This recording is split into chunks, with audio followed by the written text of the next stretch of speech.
rainbow in green I was clearly seen as I went traipsing by.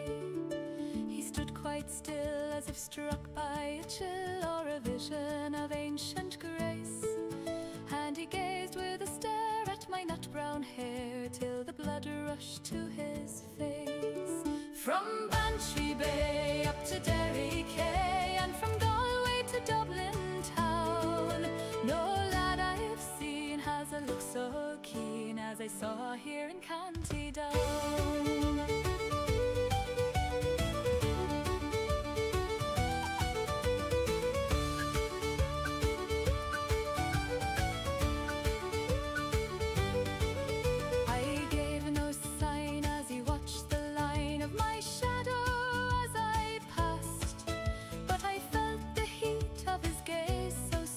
And I knew the spell was cast. He gripped his walking stick with a hand so quick as he tripped o'er his feet. For a lad so bold, he was knocked from his hold by a girl that he chanced to meet. From Bantry Bay up to Derry Quay, and from Galway to Dublin town, no lad I've met hasn't a name to set against the star of the County Down.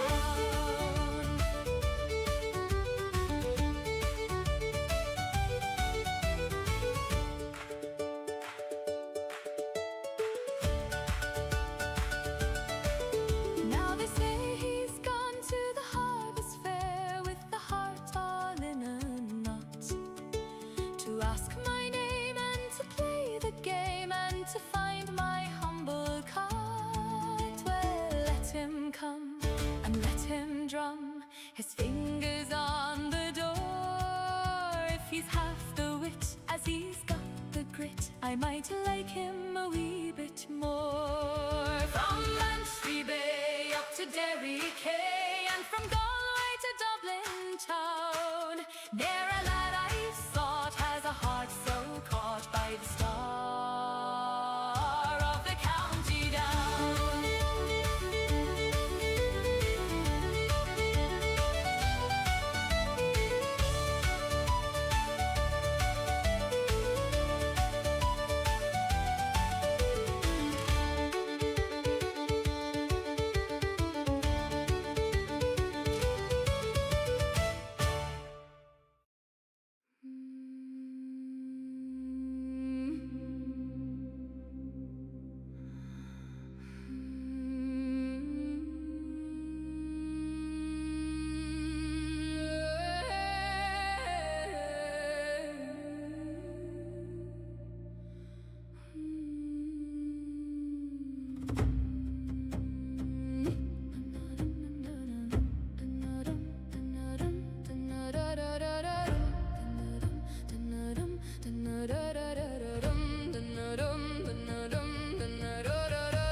Snow on the heather, smoke from the roofs.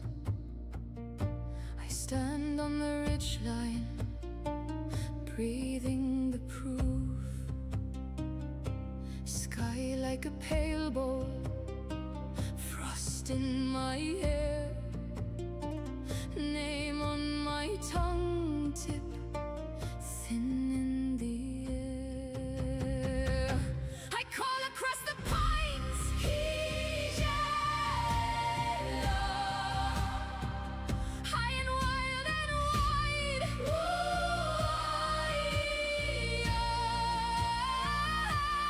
If you're lost, then follow the sound. Let it guide you through the night.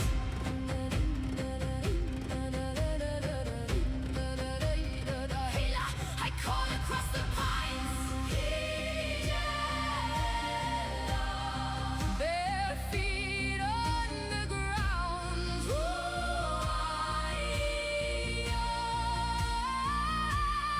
If your heart can hear my cry,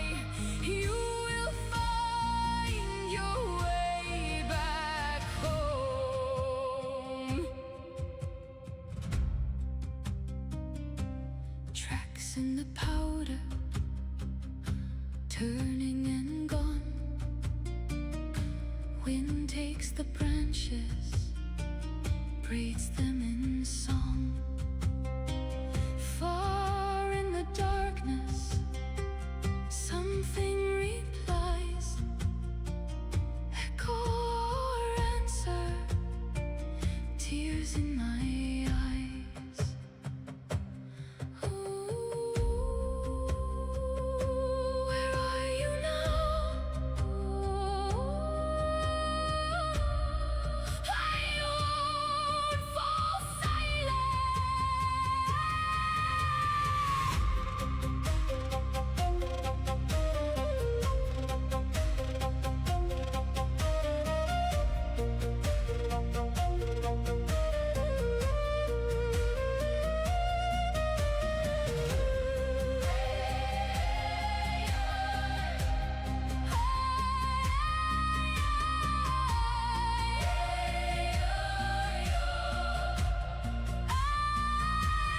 Call across the pines, he's yellow,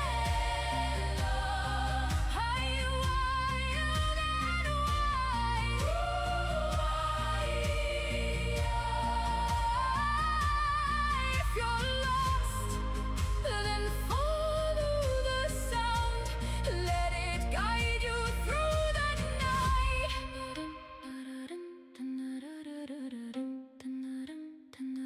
Come home.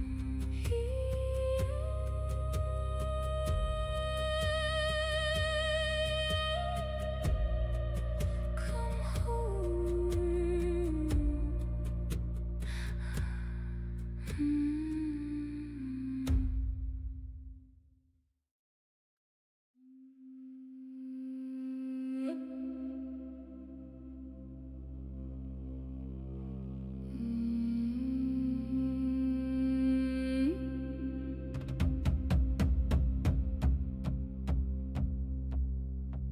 The fire smokes black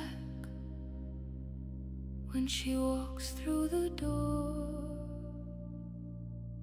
A shadow that stretches across the stone floor. She carries the staff, she carries the sight, a piece of the morning in the heart of the night. Satan, Satan,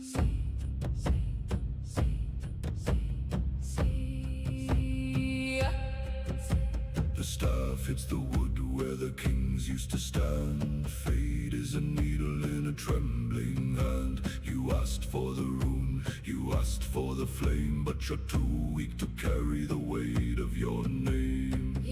Allah, the thread is unweaving. Allah, the truth is bereaving. The vulva is spinning, the spirit and bone. The seeds of your ending have already been sown.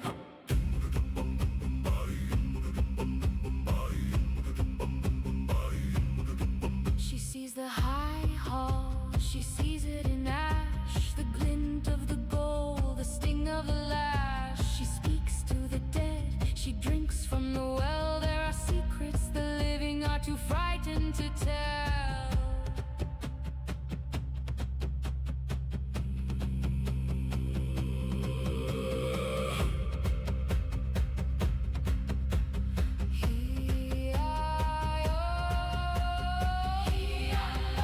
The thread is unweaving.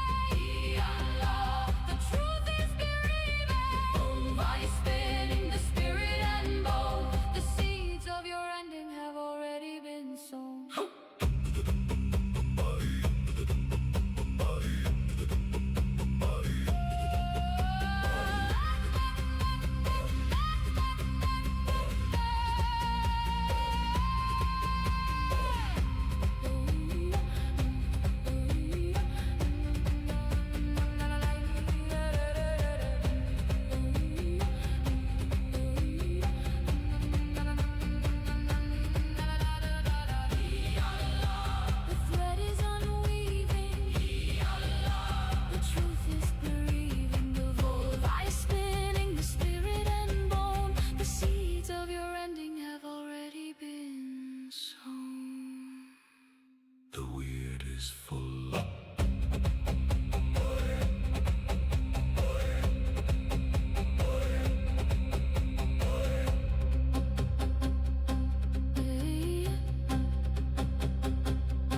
The weird is full.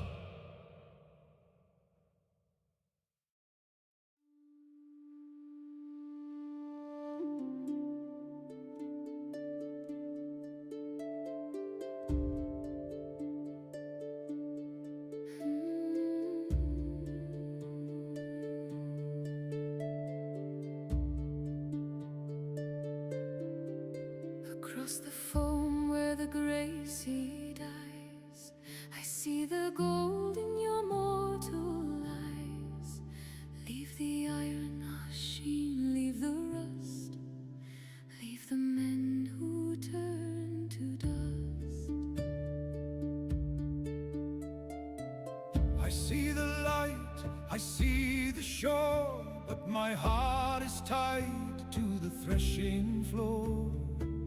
How can I ride where the shadows go, when the wind of home is all I know? Tiernanog is calling. Beyond the mist where the sea is new, Leave the world of the gray and the falling. Hashi, Harun, I am calling you.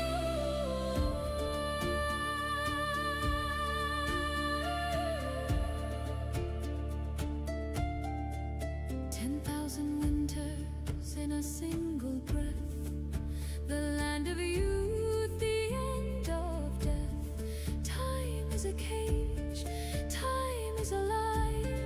Come to the land where we never die. I took the saddle, I left the clay, but the ghost of home wouldn't fade away.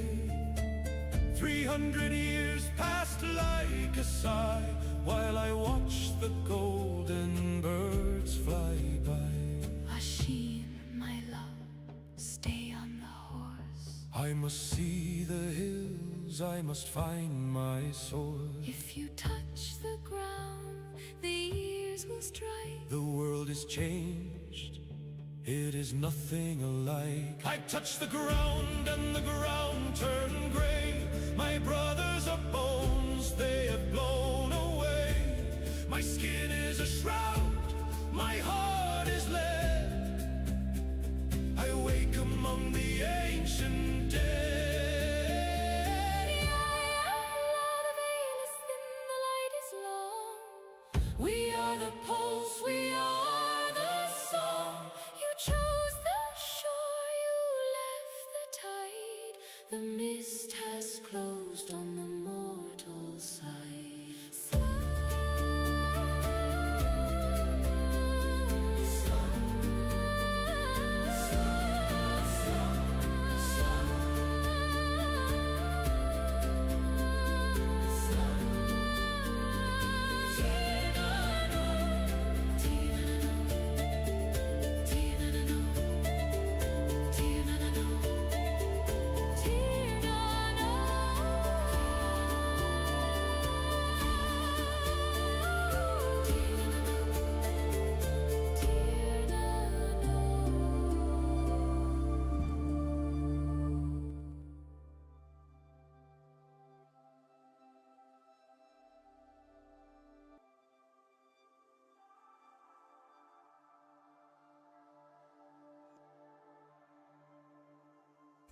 Hello, my friends, and welcome back to another beautiful night in the tavern.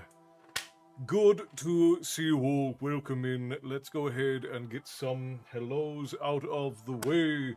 Milo, hello, welcome in. Good to see you. Baird, Errand, Destiny, Tyson. Of course, we have Matty in here.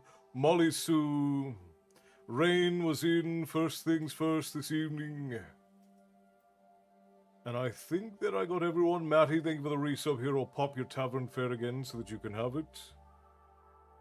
Maybe, perhaps. There we go. Enjoy your mead of the morning star there. Alright, I think that got everyone over on the Twitch portal, and then we have Mr. John J. Torres and the Fallen Crow over on the YouTube portal. And of course, we have Jakob and Cecil over on the Facebook portal. Welcome in, my friends. So very good to see you home. Destiny 64 months in a row. Thank you kindly. Oh, so we also have Clifford. Hello, Clifford.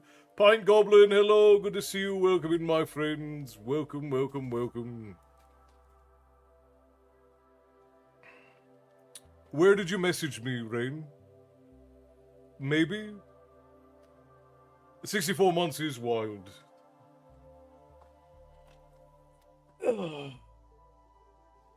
Lucas Marco 64, welcome in. So very glad that you could join us. You've marked the tavern on your map. You should be able to find your way back the next time that you seek a story. Welcome in. And Jared, hello, good to see you. Erin is over on the TikTok portal, and Hannah, hello, good to see you. And Brooke, hello, welcome in, good to see you. I forgot that I wasn't reading the TikTok chat. There we go. Show me the kitty. I can't show you the kitty right now, Matty, because the cat is mad at me again. I didn't do anything. Well, I did do something, but it wasn't 100% my fault this time. I saw someone's pouch, so I'll buy a round for the tavern. Alright, sounds good. Cheers.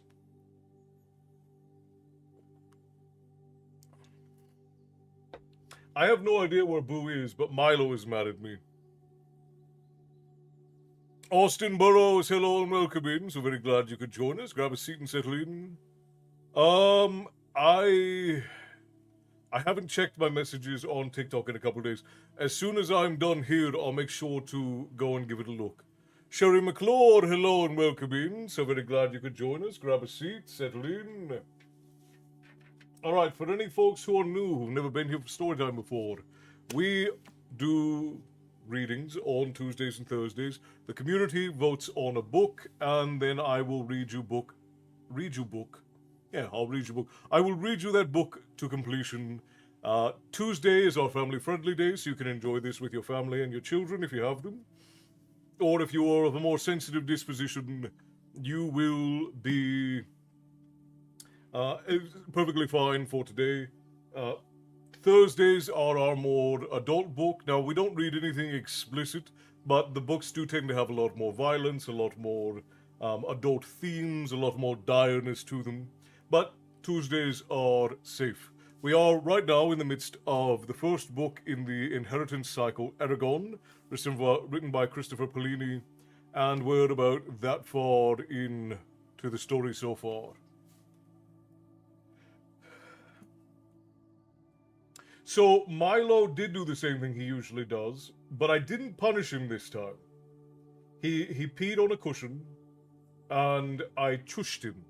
So I heard him doing it, and I went Shh, like that, and then he ran away, and now he's been acting like I threw him out of a moving car for the whole of this week. But what I did do, and I'll tell you guys this in a second. George, hello and good evening, my friend. Welcome in. My new favorite bartender. Hello, I don't know if this guy is actually a bartender. If he is, I wish I lived by the bar he tends. History and stories are epic. McDaniel Ranch, hello and welcome in. For those of you who are new, I am Castle.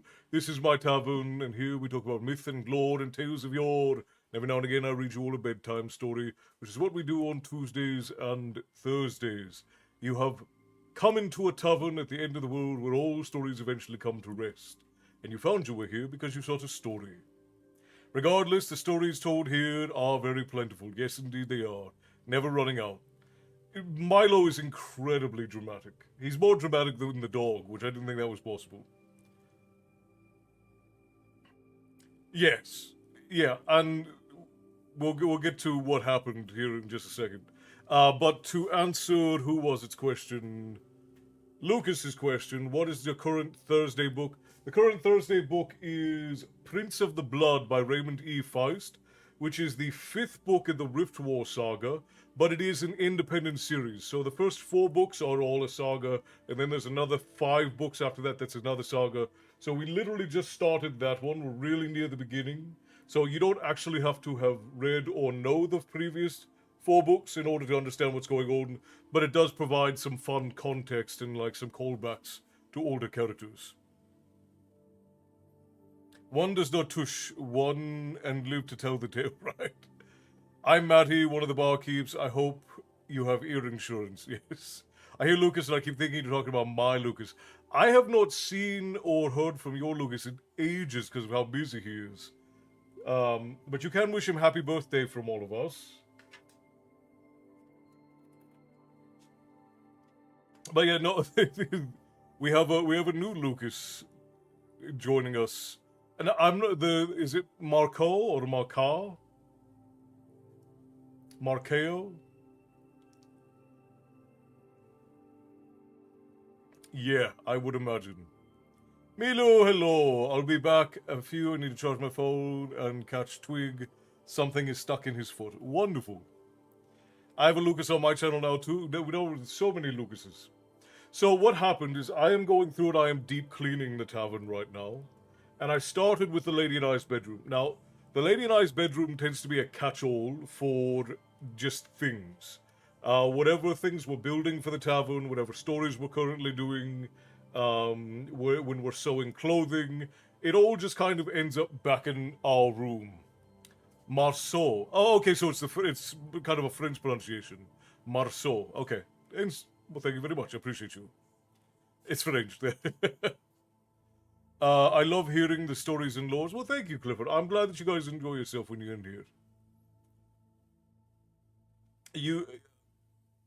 You and your dad, if I'm remembering correctly.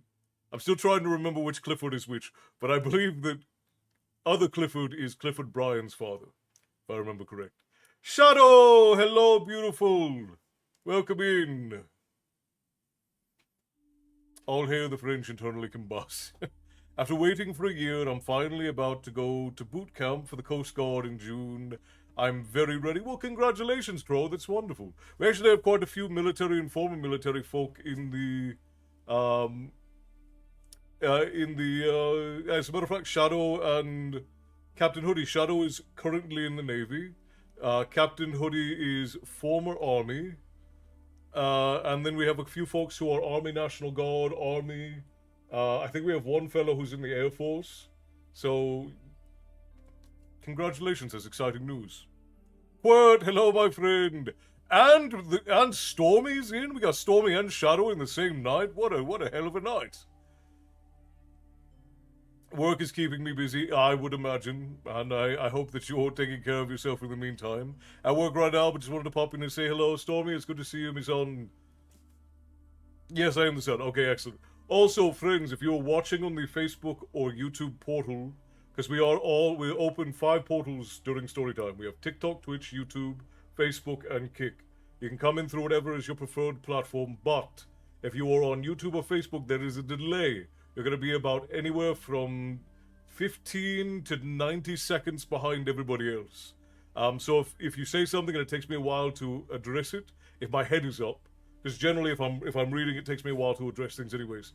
But if I don't address something you're saying, it's probably not because I'm ignoring you. It's probably because of the delay for the YouTube and Facebook portals. That said, friends, if my head is down and you have a question, you can feel free to ask the question again when I am up and reading what folks are saying. You don't need to feel self-conscious about repeating yourself if I missed your question. I know it can be frustrating sometimes, but we do get very chatty. So I am bound to miss things. I am reading chats from 5 platforms. I'm bound to miss things. But you're more than welcome to repeat yourself and I'll get to it. Castle, what's the tavern's chaos team according to you? What is the tavern's chaos team? You're all chaos. What do you mean? It's not even a team. It's all chaos. We have a few mellow muffins, if you will. And then the rest of you are just chaos goblins.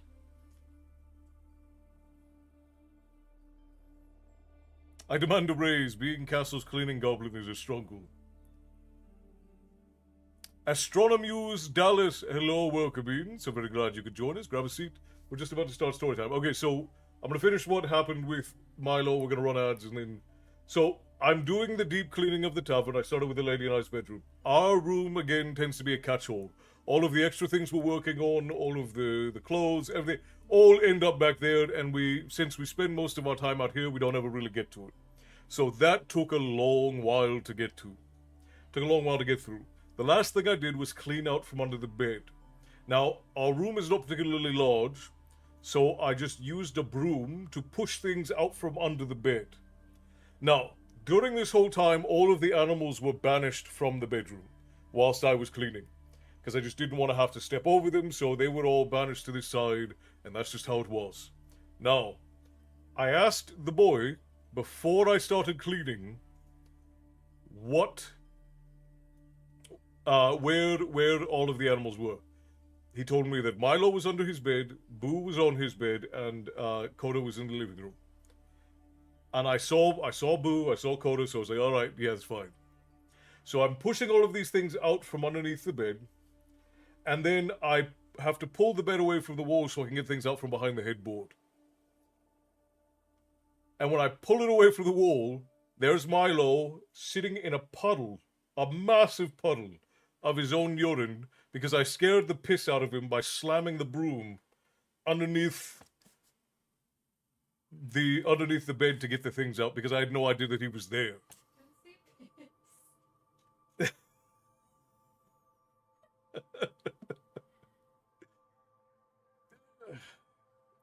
Lucas, thank you kindly for the sub, my friend. I appreciate you for that.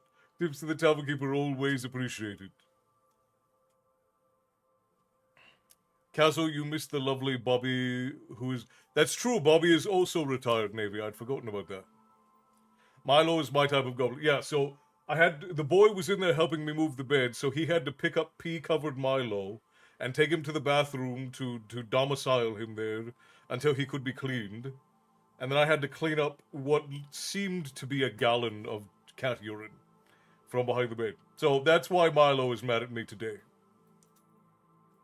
Milo is perfectly fine. He's just a brat. And he got the pee scared out of him yesterday. I shall lurk in spirit as I return to the grind of paid labor. It's good to see you, Matty. I'm glad that you made it in. Esther, good to see you. Yes, Milo is okay. At least Milo is big enough to see. I have a 4-pound teacup Yorkie. Yeah, thankfully Milo is gigantic. Which means he was able to hold all the more pee, I guess. He should be fine in a few days. Yeah, he'll be fine. I spent the last 4 weeks apologizing to him for what a butthead he is. So, alright. Songbird, hello, good to see you. Welcome in, grab a seat. Cindy, hello, good to see you. Alright.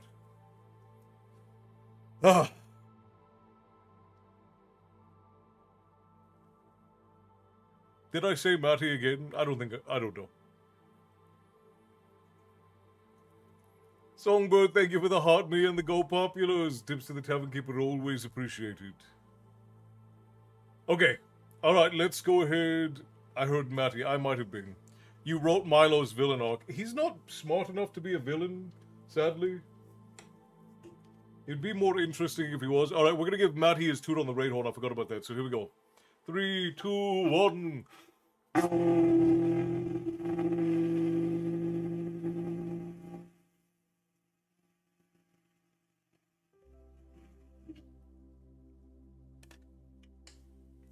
No, at this point, Pike Goblin, it is well known that the animals are not very bright. The smartest animal we own is the snake, and he is old and blind.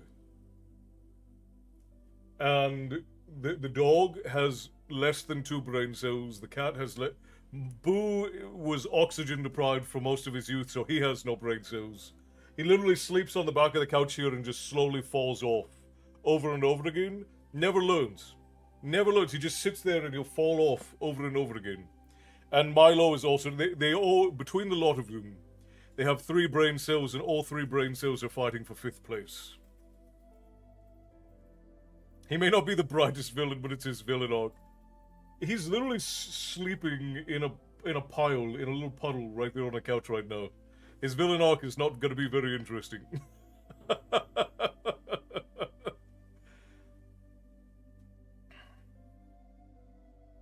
He gave the world both his eyes rather than one. Yes, it seems like it. Seems like it. Boo likes the rush of the fall. Yeah, I suppose so. Yeah, but Milo's fine. He'll be fine. Okay, well, Cindy, thank you kindly. I appreciate you. All right, we're going to run ads for our friends over on Twitch real quick so that they will not be interrupted again. And then we will get straight into story time. Frost, hello, my friend. Welcome in. It's good to see you. I'm evil. I shall conquer the couch. Just the couch until Castle picks me up.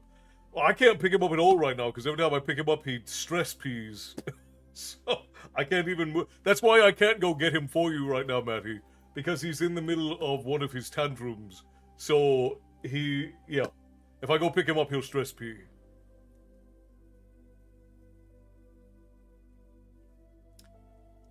The old blind snake is the smartest. Yes, the old blind snake is the smartest out of the lot of them. Frost, thank you kindly for 16 months, my friends. Enjoy your mead of the Morning Star. I appreciate you for that.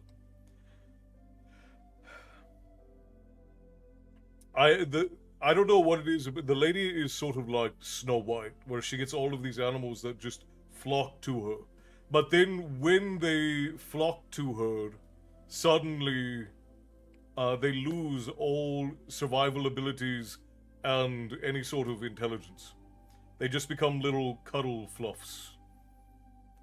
Oh, Shadow, thank you kindly for gifting Esther a sub, my friend. I appreciate you for that. Thank you, brother. Oh.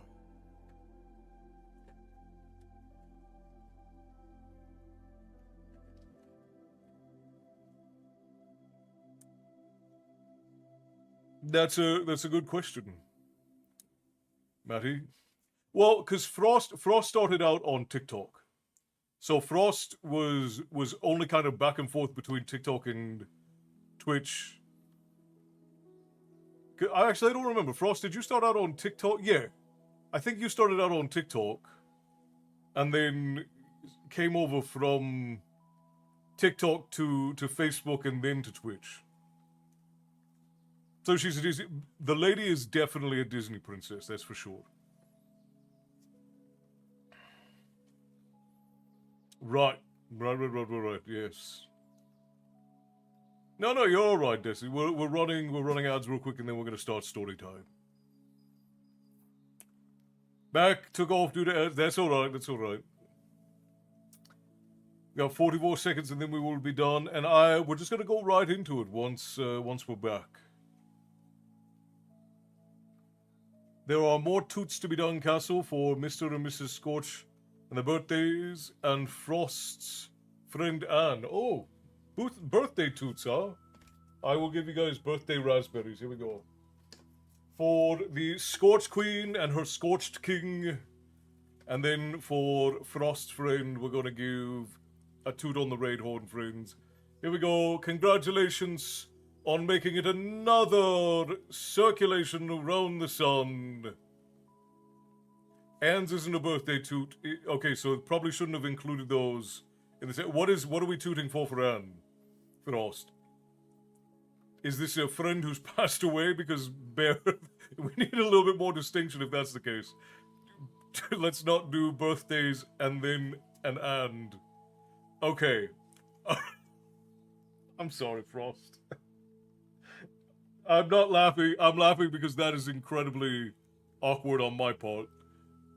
I'm sorry for the loss of your friend. We'll toot on the Raid Horn for the Scorched Queen and her Scorched King, and then we will raise a glass for your friend who's passed away.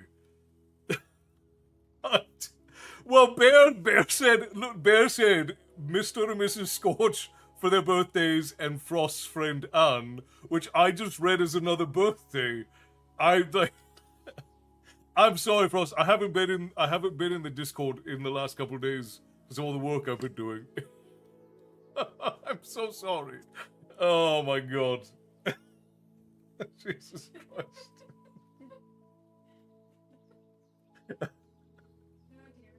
Uh, it's all right. It's all right, Bear. I also should have just verified before I assumed it was another birthday. But yeah, all right. Let's. Good God. All right, let's get a toot for the king and queen. Here we go. 3, 2, 1.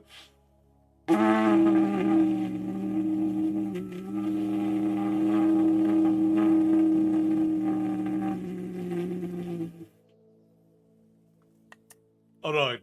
Happy birthday to the Scorched Queen and her Scorched King. That's one way to keep it light. Nothing like a hilarious misunderstanding. Ugh. No, and you're all right, Frost. You know we do all of the remembrances and birthdays and weddings and events and all of that. Songbird, thank you for the roses, the TikTok, the heart puffs, and the live, and the goat. Tips to the tavern keeper always appreciated. Thank you kindly. Berkey, hello. Would you be open to reading Regis's poem in its complete form and giving your commentary interpretation of it? I certainly would, Berkey. And no, I don't see any reason why not. May I ask the second time who sent a sub? I know I'm a ghost. No one's replied. Sorry, Esther, the chat's really rolling. Shadow Dancer sent you a sub. Juan Manuel and Dominic, hello, my friends. Welcome in. Greetings from Mexico. Welcome in. Okay, so to Frost's friend Anne, who's left us, it is for those who knew her to now remember her song and keep her alive in their hearts. And may she be beloved for as long as she is remembered, and for many, many, many years long after.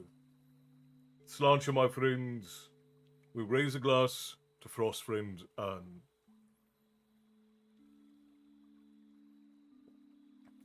I appreciate you, Bear. It was just as much my fault as it was yours.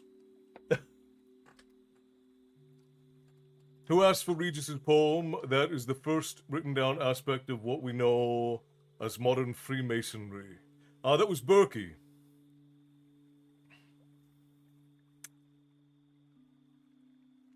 That was Frost's dear friend recently passed away, Esther.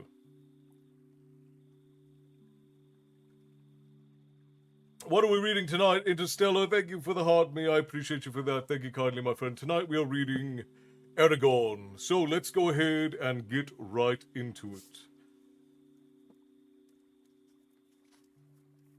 Let's see, where were we when we last left off?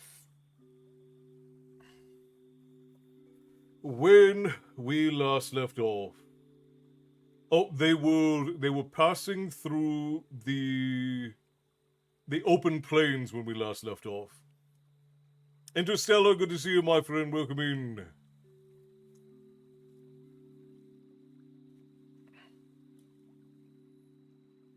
Astronomers Dallas, thank you kindly, appreciate you.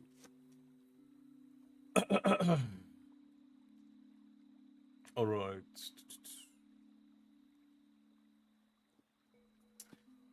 So when we last left off, they were going through the open plains. Saphira had almost been swept away by the rain and the winds, and now they're camped out, trying to avoid it. The last line of the last chapter was, before the light faded, they stopped for the night in a shallow depression. Too exhausted to spar, they went straight to sleep.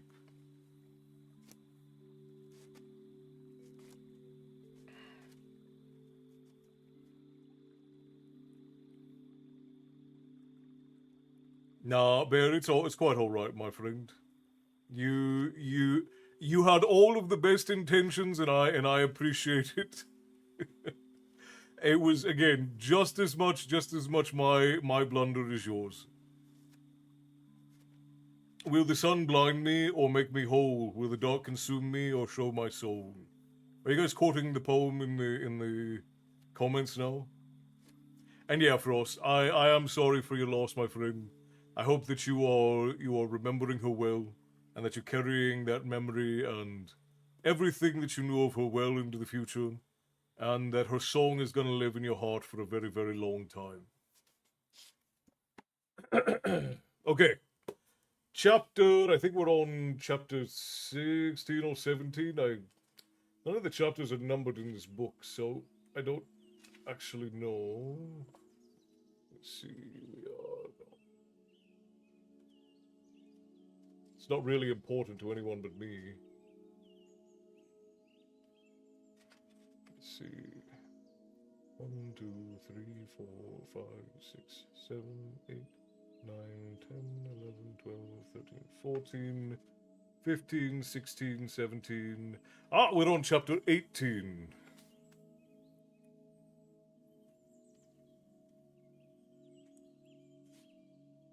Revelation at Yazuak. Rafgarian, thank you for the sub, my friendsy. Hello, happy 4th month. Sorry it took me a while to type this down. I have a question. Have you ever encountered a fantasy novel where it starts with one book and then at the ending of that book has a split timeline? The following books tell about the split timeline, then rejoin in the final book. Not so much split timelines. There are books that now there might be. I can recall not necessarily a fantasy book, but I recall a couple of sci-fi novels that had a similar concept. I don't remember the names off the top of my head, but for most fantasy novels, what you'll find is there'll be a main book, and then there will be branch-off novels of what each character did after the fact. And then sometimes those will reculminate into a final book. It's not usual because they're very hard to write.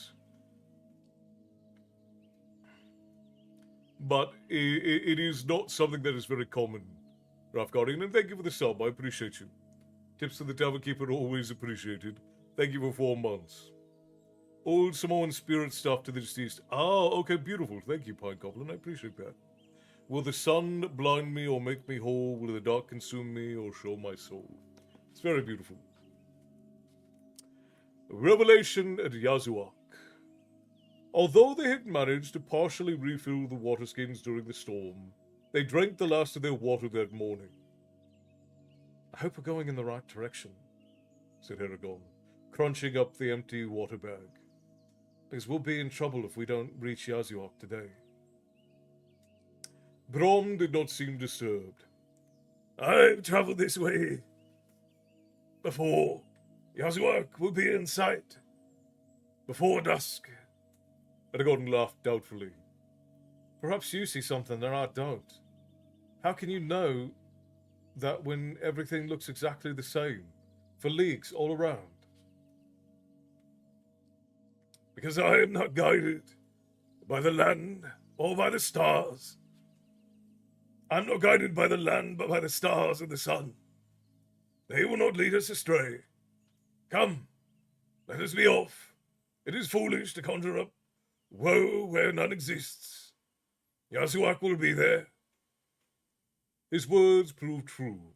Saphira spotted the village first, but it was not until later in the day that the rest of them saw it in the dark bump on the horizon. Yazuak was still very far away. It was only visible because of the plain's uniform flatness. As they rode closer, a dark, winding line appeared on either side of the town and disappeared into the distance. "The Nino River," said Brom, pointing at it. Eragon pulled Karak to a stop. Saphira will be seen if she stays with us much longer. Should she hide while we go to Yazuak? Brom scratched his chin and looked at the town. You see that bend in the river? Have her wait there. It's far enough away from Yazuak that no one should find her, but close enough that she won't be left behind. We'll go through the town, get what we need, then meet her there. I don't like it, said Saphira when Eragon explained the plan. This is irritating, having to hide all the time like a criminal. You know what would happen if we were revealed. She grumbled, but gave in and flew away low to the ground.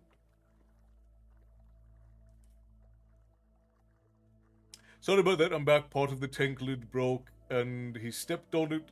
He was favoring his foot, so I went to help him. Oh, I see. Very good, very good. Don't worry about it.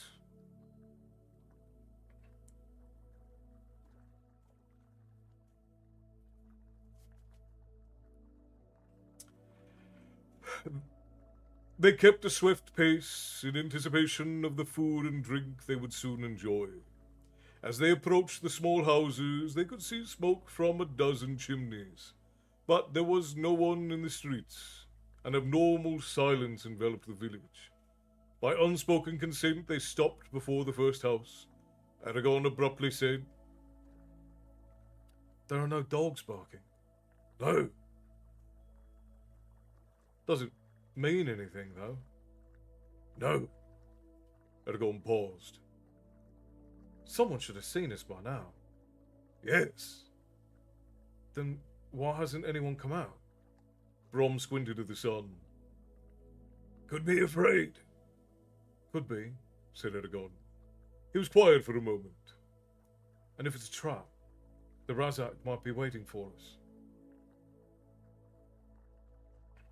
"We need provisions and water." "There's the Ninor." "Still need provisions." "True." Eragon looked at Brom. "So, we go in?" Brom flicked his reins. "Yes, but not like fools. This is the main entrance to Yazuak. If there's an ambush, it'll be along here. No one will expect us to arrive from a different direction." Around the side, then?" asked Eragon. Brom nodded and pulled out his sword, resting the bare blade across his saddle. Eragon strung his bow and nocked an arrow. They trotted quietly around the town and entered it cautiously. The streets were empty except for a small fox that darted away as they came near. The houses were dark and foreboding with shattered windows. Many of the doors swung on broken hinges. The horses rolled their eyes nervously. Eragon's palm tingled, but he resisted the urge to scratch it. As they rode into the center of town, he gripped his bow tighter, blanching. "Gods above," he whispered. A mountain of bodies rose above them, the corpses stiff and grimacing. Their clothes were soaked in blood, and churned ground was stained with it. Slaughtered men lay over women they had tried to protect. Mothers still clasped their children, and lovers who had tried to shield each other rested in death's cold embrace. Black arrows stuck out of them all. Neither young nor old had been spared. But worst of all was the barbed spear that rose out of the pile, impaling the white body of a baby. Tears blurred Eragon's vision, and he tried to look away, but the dead faces held his attention. He stared at their open eyes and wondered how life could have left them so easily. What does our existence even mean when it can end like this? A wave of hopelessness overwhelmed him. A crowd dipped out of the sky like a black shadow and perched on the spear. It cocked its head greedily, scrutinizing the infant's corpse. "Oh, no, you don't," snarled Eragon. He pulled back his bowstring and released it with a twang. With a puff of feathers, the crow fell over backwards, and the arrow protruded from its chest. Eragon fit another arrow to the string, but nausea rolled from his stomach, and he threw up over Karok's side. Brom patted him on the back. When Eragon was done, Brom asked gently, "Do you want to wait for me outside of Yazuak?" No, I'll stay," Eragon said shakily, wiping his mouth. He avoided looking at the gruesome sight before them. Who could have done? He could not force out the words. Brom bowed his head. "Those who love the pain and suffering of others. They wear many faces and go by many disguises. But there is only one name for them: evil. There is no understanding it. All we can do is pity and honor the victims. He dismounted Snowfire and walked around, inspecting the trampled ground carefully. The Razak passed this way, he said, slowly. But this wasn't their doing. This is Urgle work. The spear is of their make. A company of them came through here, perhaps as many as 100. It's odd. I know of only a few instances when they have gathered in such. He knelt and examined the footprint intently. With a curse, he ran back to Snowfire and leapt onto him. Ride! He hissed tightly, spurring Snowfire forward. There are still Urgles here! Eragon jammed his heels into Kadok, and the horse jumped forward and raced after Snowfire. They dashed past the houses and were almost to the edge of Yazuak when Eragon felt his palm tingle again. They saw a flicker of movement to his right, and then a giant fish smashed him out of his saddle. He flew back over Kadok and crashed into a wall, holding onto his bow only by instinct. Gasping and stunned, he staggered upright, hugging his side. An Urgle stood over him, face set in a gross leer. The monster was tall, thick, and broader than a doorway, with grey skin and yellowish, piggish eyes. Muscles bulged on his arms and chest, which was covered by a too small breastplate. An iron cap rested over a pair of ram's horns curling from his temples, and a round shield was bound to one arm. His powerful hand held a short, wicked sword. Behind him, Eragon saw Brom rein in Snowfire and start back, only to be stopped by the appearance of a second Urgle, this one with an axe. Run, you fool! Oh, run, you fool! Brom cried to Eragon, cleaving at his enemy. The Urgle in front of Eragon roared and swung his sword mightily. Eragon jerked back and was with a startled yelp as the weapon whistled past his cheek. He spun around and fled toward the center of Yazuak, heart pounding wildly. The Urgle pursued him, heavy boots thudding. Eragon sent a desperate cry for help to Saphira, but then forced himself to go even faster. The Urgle rapidly gained ground despite Eragon's efforts, large fangs separated in a soundless bellow. With the Urgle almost upon him, Eragon strung an arrow, spun to stop, took aim and released. The Urgle snapped up his arm and caught the quivering bolt with his shield. The monster collided with Eragon before he could shoot again, and they fell to the ground in a confused tangle. Eragon sprang to his feet and rushed back to Brom, who was trading fierce blows with his opponent from Starfire's back. Where are the rest of the Urgles? Wondered Eragon frantically. Are these two the only ones in Yazuak? There was a loud smack, and Snowfire reared, weaning. Brom doubled over in his saddle, blood streaming down his arm. The Urgle beside him howled in triumph and raised his axe for a death blow. A deafening scream tore out of Eragon as he charged the Urgle, head first.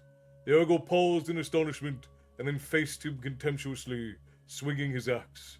Eragon ducked under the two-handed blow, clawed the Urgle's side, leaving bloody furrows. The Urgle's face twisted with rage. He slashed again, but he missed, as Eragon dived to the side and scrambled down an alley. Eragon concentrated on leading the Urgles away from Brom. He slipped into a narrow passageway between two houses, saw it was a dead end, and slid to a stop. He tried to back out, but the Urgles had already blocked the entrance. They advanced, cursing him in their gravelly voices. Eragon swung his head from side to side, searching for a way out, but there was none. As he faced the Urgles, image flashed in his mind. Dead villagers piled around the spear, and an innocent baby who would never grow to adulthood. At the thought of their fate, a burning, fiery power gathered in every part of his body. It was more than a desire for justice. It was his entire being rebelling against the fact of death, that he would cease to exist. The power grew stronger and stronger until he felt ready to burst from the contained force. He stood tall and straight, all fear gone. He raised his bow smoothly, The Ergos laughed and lifted their shields. Eragon sighted down the shaft, as he had done hundreds of times, and aligned the arrowhead with his target. The energy inside him burned at an unbearable level. He had to release it, or it would consume him. A word suddenly leapt to his lips. He shot, yelling, "Brazinga!" The arrow hissed through the air, glowing and crackling blue. It struck the lead Urgle on the forehead, and the air resounded with an explosion. A blue shockwave blasted out of the monster's head, killing the other Urgle instantly. It reached Eragon before he had time to react, and it passed through him without harm, dissipating against the houses. Eragon stood panting and then looked at his icy palm. The gateway insignia was glowing like white-hot metal. Yet even as he watched it fade, faded back to normal. He clenched his fist, then a wave of exhaustion washed over him. He felt strange and feeble, as if he had not eaten for days. His knees buckled, and he sagged against the wall. And so ends chapter 18. The only time I wasn't disappointed at a crow's death. Fair enough. The Razak are such horrifying creatures. They are a very well done monstrous villain. Stephanie, hello, good to see you. I read this with my son, but I'll be damned if I can remember it. I read this with my son, but I'll be damned if I can remember it. I read it so long ago that there are actually parts of it that are surprising me, because it's been years since I've read it. I think I read this when it came out, which I was still a teenager when this came out.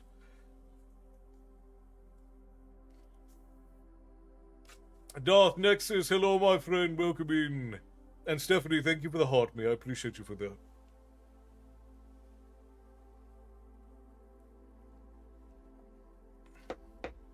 So it's spelled Urgle, so U-R-G-A-L.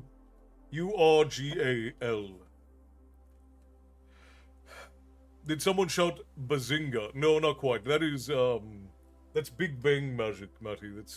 That's a different branch of magic in this world. But you didn't miss too much, Stephanie. They rode into Yazuak, the town that they're in, and they rode into the town, and then they were ambushed. That's essentially what happened. I read it when it came out with my son, and he's 25 now. Time flies. It really does. It really does. So, Nexus, this particular one the lady had made for me, it's got a lot of tree imagery on it, because we have a lot of tree imagery in our family's folklore. So here you have the Celtic Tree of Life, and then there you have Yggdrasil. You would see it's Yggdrasil because it's got the cosmos hanging from the branches, and then the handle is a sea dragon on the stern of a ship, because we have a story in my family about one of my ancestors who turned into a sea dragon. Now, I do sell a version similar to this over in the tavern shop.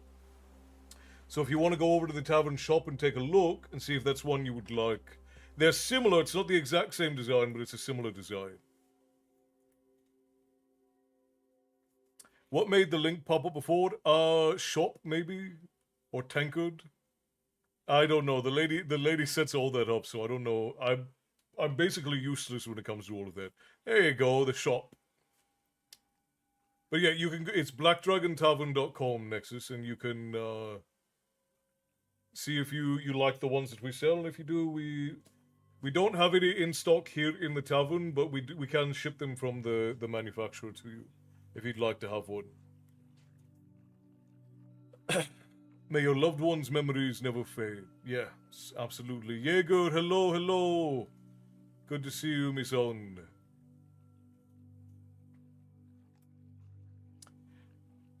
Yes, so no trouble, Nexus, no trouble at all. If you have any issues, if it's something you actually want to pick up, you can message me and we'll make sure you get one. So we have a story of one of my ancestors who he and his brother both were turned into dragons. First, his brother was turned into a dragon and killed a bunch of people, and essentially caused great chaos and disharmony amongst the clans. And so, as a curse,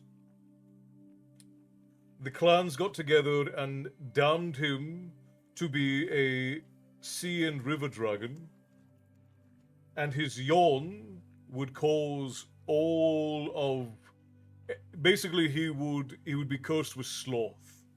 So whenever he would meet people, he would yawn, and that yawn would cause them to fall asleep, so that he would never again be allowed to have any sort of interaction or companionship, because he had sat by slothfully while his younger brother committed great evil. So he was turned into a sea dragon and cursed to be alone for all eternity, as it were.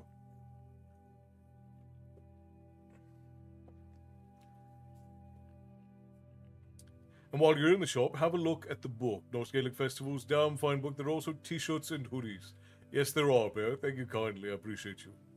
We had to buy the Eragon series for my kiddo because the librarian at her elementary school would not let her check it out. They claimed it was too difficult for a kiddo to read. Of course, kiddo devoured it and asked for the others. Of course. I do think that if you are a parent, you should strongly encourage your children to read difficult books. And you start by reading difficult books with them. The music got very fitting for that story.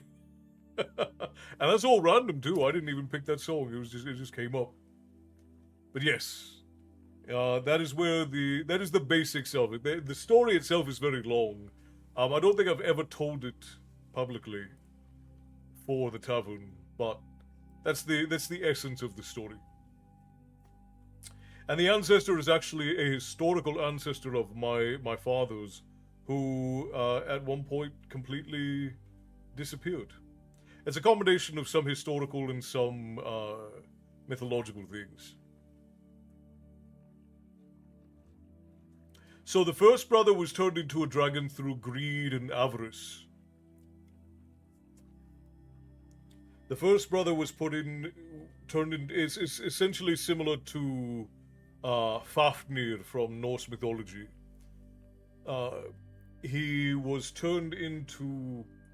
He turned into a dragon because of his greed and his avarice, and he was said to have the heart of a dragon. And at the end of the story and tale, his brother was cast into what is called the void. So our family keeps a story that believes that there is basically a heaven and a hell, but then there is also a void. And this void is where people, and this is in some mythologies as well. And again, this is a historical belief, this is a folklore belief, this is not necessarily like what we believe now.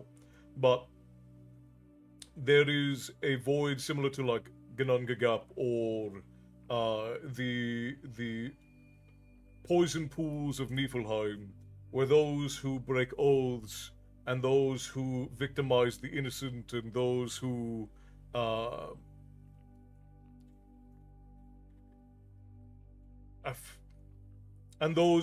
steal honor, that's where they end up. And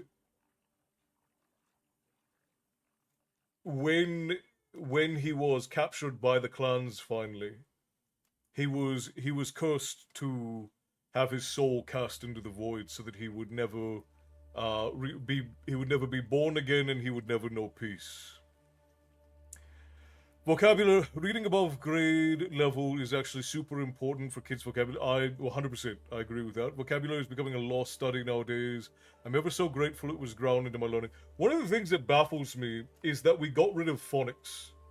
Phonics is the most intuitive and best way to learn the English language. And in the 90s and 2000s, teachers advocated to get rid of it. And there's not been a better system that has replaced it, which is tragic to me. If you want your children to be excellent readers, if you want your children to have a really good grasp of language, 3 to 5 minutes a day in Hooked on Phonics or in phonics, just get it for them. It doesn't matter what the schools say. It doesn't matter what your teachers say. Get your children phonics and have them do it 3 to 5 minutes a day, and they will be brilliant readers and writers. They will understand language incredibly well. I was telling my oldest that now, and he started going from graphic novels to real novels, then back to graphic novels. He used to just read real books until someone introduced him to Captain Underpants. Yeah, I think that Captain Underpants and the similar ones, they're good for bridging kids into it, but a lot of times they also create the illusion of reading a lot when you didn't actually. I focused on phonics since the kids were teeny tiny. And your kids are all very, very smart. Like, your kids are very advanced for their ages. You have many interesting tales. If you ever decide to just ramble about their history and such, I'm definitely all ears. Crow, quite literally, my grandfather's family has been collecting and keeping stories, including stories of our own family, for over 100 generations, according to my grandfather. And I believe my grandfather. I just say according to my grandfather because that's where I learned it from. For over 100 generations, our family has kept and collected and passed on stories. And I quite literally have thousands of stories between my head and from my books and my journals and my notes that I brought with me from home. And I used to tell a lot more of them, but people get very grumpy when I tell a family-specific story for some reason. So we only do them every now and again now, but I actually started the tavern based on sharing my family's very unique traditions and stories, and people got wild about it. When my eldest son started school, he was the only one in his class that could read age 4 because Rabbits and I read to him, and with him since he was a baby. As soon as he could string a sentence together, we got him recognizing written words, and that's, again, so incredibly important. Tyson says, I'm finally home after a long day. Well, settle in, get yourself something cold to drink, and rest, Tyson. Castle, I've been reading since the 70s, and I'm pretty good with English. I don't have any young kids. Well, again, it's an incredibly important thing. My father is a retired English teacher. We weren't allowed to ask the meaning of a word. We were supposed to look them up. I have a Webster's unabridged dictionary for that. And again, that is another one of those things that is very, very important.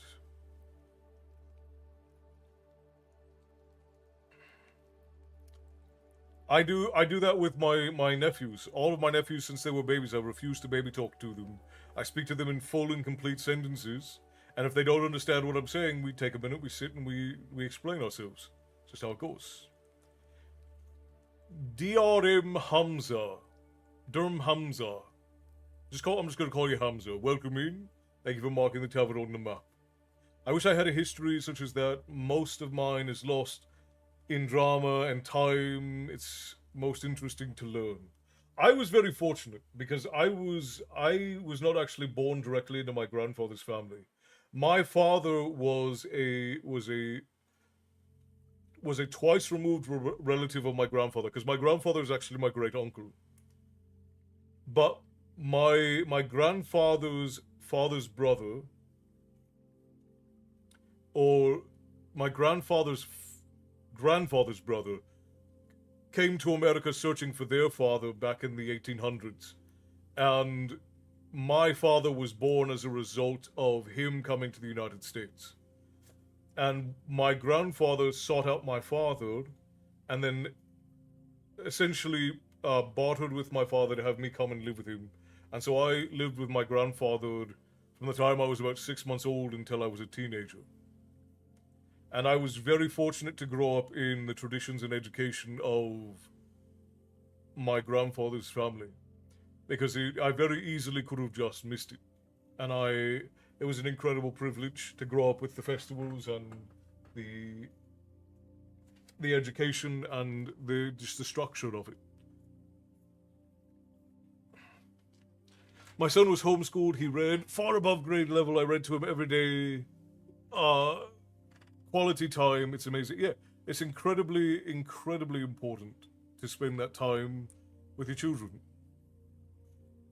I didn't baby talk to my kids. We used a softer tone, but the same word I use when talking to adults, which is, necessary sometimes with children. I used to have an old family dictionary that was hardback. It sat on its own pedestal in the living room and was constantly used. One of the things that, because they used to have that in libraries, they'd have a central dictionary, and it used to be common in homes that you would have like a coffee table or a sitting room dictionary. Correct. Around 6 months old. I was 5 to 7 months old. But yes, my parents were here in the United States, and I didn't actually know that until I was in my 20s, because I thought that my parents were from Ireland when I was little, and that they'd sent me back to live with my grandfather, and no one bothered to correct me, and I didn't actually know that I was born in the States until I was in my 20s. I had a 4-hour hybrid EV vehicle seminar in Seattle. Got paid to drive 1.5 hours to the seminar, sit through the seminar, and 1.5 hours home, so almost a full day. That's not bad, and less greasy and laborsome than what you normally have to do in a day, Tyson. So it's almost like a vacation. You have to sit in a seminar, but if you're like me and you're weird and you like seminars, then that's, it was a good day. I miss the library. I spent every Saturday there. I miss libraries too. I've actually been considering going to the local library to do some of my writing out here where the lady and I are. But the libraries out here in LA are not great. There's a certain demographic of folk who tend to basically live in libraries out here in Los Angeles. So you gotta be careful. What's going on? Nobody. We are reading Eragon. We just stopped to chat for a bit. We're having a conversation. We're going to move on to the next chapter here in just a second, though. It's good to see you. Welcome in. When the bear cubs were tiny, I used to deliberately misread books so they could correct me. See, that's a 5-brain move, Bear. That's absolutely brilliant. We love our local libraries. Or our favorite librarian was at our school. Everyone liked So Confused while her and I chatted for almost 30 minutes. Oh, they got confused because you were chatting with the librarian. It was interactive for the last hour, so we got to get up and move around a bit. Well, that's good.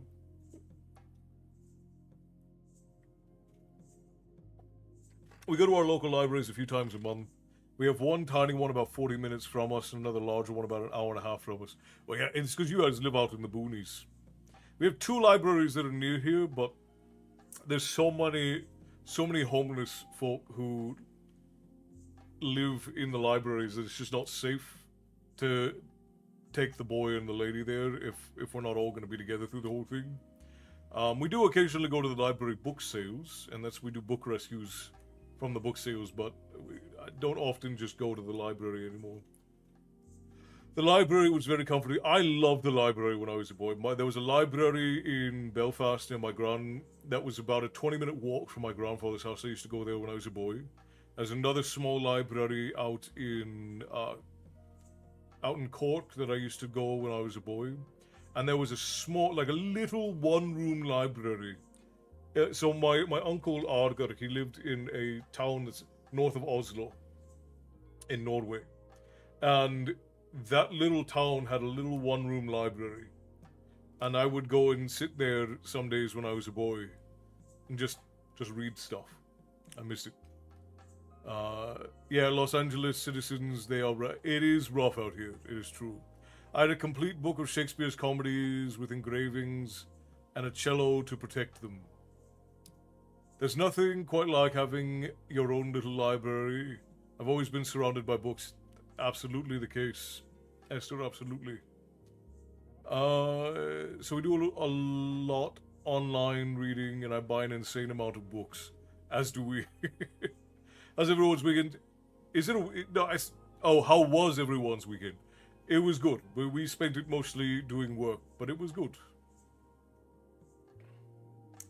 It's fun for me. They often got grumpy at me for misreading, but it helped to get them to think, and that's incredibly important to force your kids to learn how to critically think, because critical thinking, abstracting, and discernment are things that are dying in society today, and that happens when you get societies that are very group-based instead of individually based. When it's more worried about what is the whole doing than what are we each individually doing, you tend to lose a lot of that in the hubbub of there's no longer any sense of community. It does tend to happen. My son was in Canada a long time ago. He said there's a couple of insane libraries in Canada. A couple of very pretty floral gardens too. Mama Two Lives says, my grandfather was born in Scotland. Whereabouts in Scotland? I grew up in Brooklyn, New York. The library was not huge, but good size, and that was in the 80s. You grew up in Brooklyn in the 80s. Wow. That's a hell of a low drop on Stephanie. Yes, that's very important. I agree, Mama Two Live. My school library was sanctuary for me because I was heavily bullied at school and was either that or fight every day. Yeah, yeah. I think a lot of us bigger guys who didn't, because when I was younger I preferred to read rather than fight, and then as I got older I preferred to fight rather than read. So, and now I've gotten back to the reading rather than fighting time in my life. In Vancouver, the library looks like a Roman Colosseum. Yes. One of the only nice things about Vancouver is its library and its botanical gardens. Vancouver, otherwise, is one of the smelliest cities I've ever visited. A lot of pretty stuff in Vancouver, but it's the streets in Vancouver are like the streets in Paris. They tend to be very stinky, and that's true of a lot of big cities. Los Angeles is like that too. A lot of big cities, it just smells terrible outside.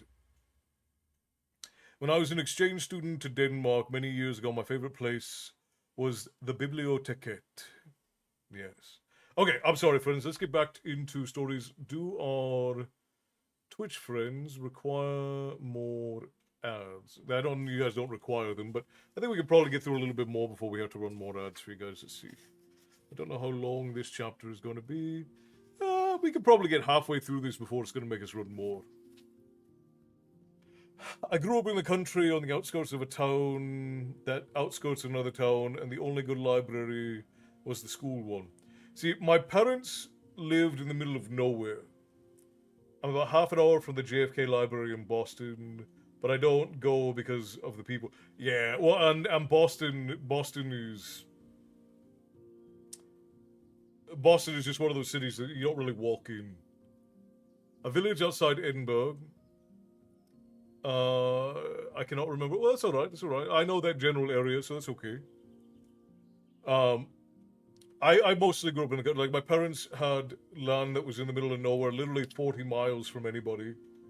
And my grandfather's house was in the outskirts of Belfast, near a small town area, but not really Belfast main city. And then when I lived with my uncle Shiloh, he had like a small shack out in the middle of Wicklow, County Wicklow, and there was nothing around that at all except for like a river and a lake. And then my uncle Roland still lives where he lives, so I'm not going to say what it is, but he lived in a small town.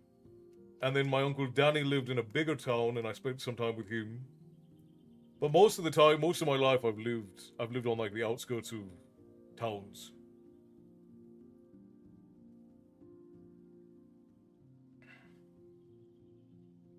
Yeah, there are back streets of the city of Sydney that are truly awful. Yeah. He had to think, I can only imagine the Scottish countryside.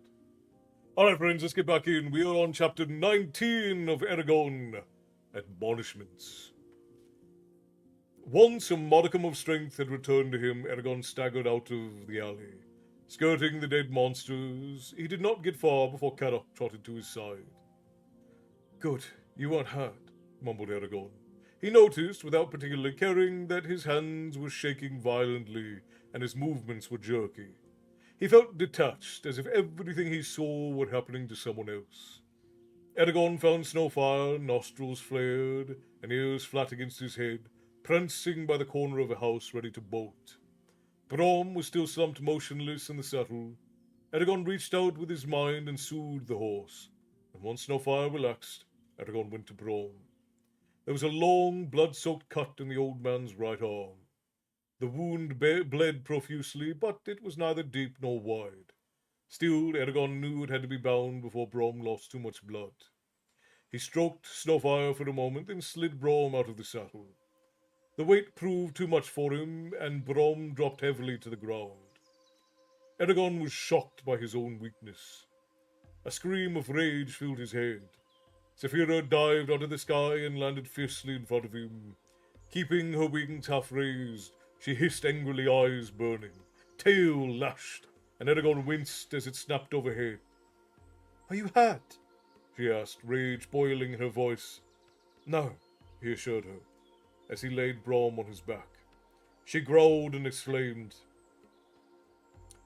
Where are the ones who did this? I will tear them apart! He wearily pointed in the direction of the alley. It'll do no good. They're already dead. You killed them? Saphira sounded surprised. He nodded. Somehow. With a few terse words, he told her what happened while he searched his saddlebags for rags in which Zarok had been wrapped. Saphira said gravely, You have grown. Eragon grunted. He found a long rag and carefully rolled back Brom's sleeve. After a few deft strokes, he cleaned the cut and bandaged it tightly. I wish we were still in the Palancar Valley, he said to Saphira. There, at least, I knew what plants were good for healing. Here, I don't have any idea what will help him. He retrieved Brom's sword from the ground, wiped it, and then returned it to its sheath on Brom's belt. We should leave, said Saphira. There may be more Urgos lurking about. Can you carry Brom? The saddle will hold him in place, and you can protect him. Yes, but I'm not leaving you alone. Fine. Fly next to me, but let's get out of here. He tied the saddle onto Saphira, then put his arms around Brom and tried to lift him, but again his diminished strength failed him. Saphira, help! She snaked her head past him, caught the back of Brom's robes between her teeth. Arching her neck, she shifted the old man off the ground like a cat would a kitten and deposited him onto her back. Then Eragon slipped Brom's legs through the saddle straps and tightened them. He looked up at the old man. When the old man moaned and shifted, Brom blinked blearily, put a hand to his head, and he gazed down at Eragon with concern. Did Saphira get here in time? Eragon shook his head. I'll explain later. Your arm is injured. I bandaged it best I could, but you need a safe place to rest. Yes, said Brom, gingerly touching his arm. Do you know where my sword? Ah, I see you found it. Eragon finished tightening the straps. Saphira is going to take you and follow me by air. Are you sure you want me to ride her? Said Brom. I can ride Snowfire. Not with that arm. This way, even if you faint, you won't fall off. Brom nodded. I'm honored. He wrapped his good arm around Saphira's neck, and she took off in a flurry, springing high into the sky. Eragon backed away, buffeted by the eddies of her wings, and returned to the horses. He tied Snowfire behind Caddock, then left Yazuak, returning to the trail and following it southward. It led through a rocky area, veered left, and continued along the bank of the Ninor River. Ferns, moss, and small bushes dotted the side of the path. It was refreshingly cool under the trees, but Eragon did not let the soothing air lull him into a sense of security. He briefly he stopped briefly to fill the water skins and let the horses drink. Glancing down, he saw the Razak's spoor. At least we're going in the right direction. Saphira circled overhead, keeping a keen eye on him. It disturbed him that they had only seen 2 Urgles. The villagers had been killed and Yazuak ransacked by a large horde. Yet, where was it? Perhaps the one we encountered were a rear guard or a trap left for anyone who was following the main force. His thoughts turned to how he had killed the Urgles. An idea, a revelation, slowly wormed its way through his mind. He, Eragon, farm boy of Palancar Valley, had used magic. Magic! It was the only word for what had happened. It seemed impossible, but he could not deny what he had seen. Somehow I've become a sorcerer or a wizard. But he did not know how to use this new power again, or what its limits and dangers might be. How can I have this ability? Was it common among riders? And if Brom knew it, why didn't he tell me? He shook his head in wonder and bewilderment. He conversed with Saphira to check on Brom's condition and share his thoughts. She was just as puzzled as he was about the magic. Saphira, can you find us a place to stay? I can't see very far down here. While she searched, he continued along the Ninor.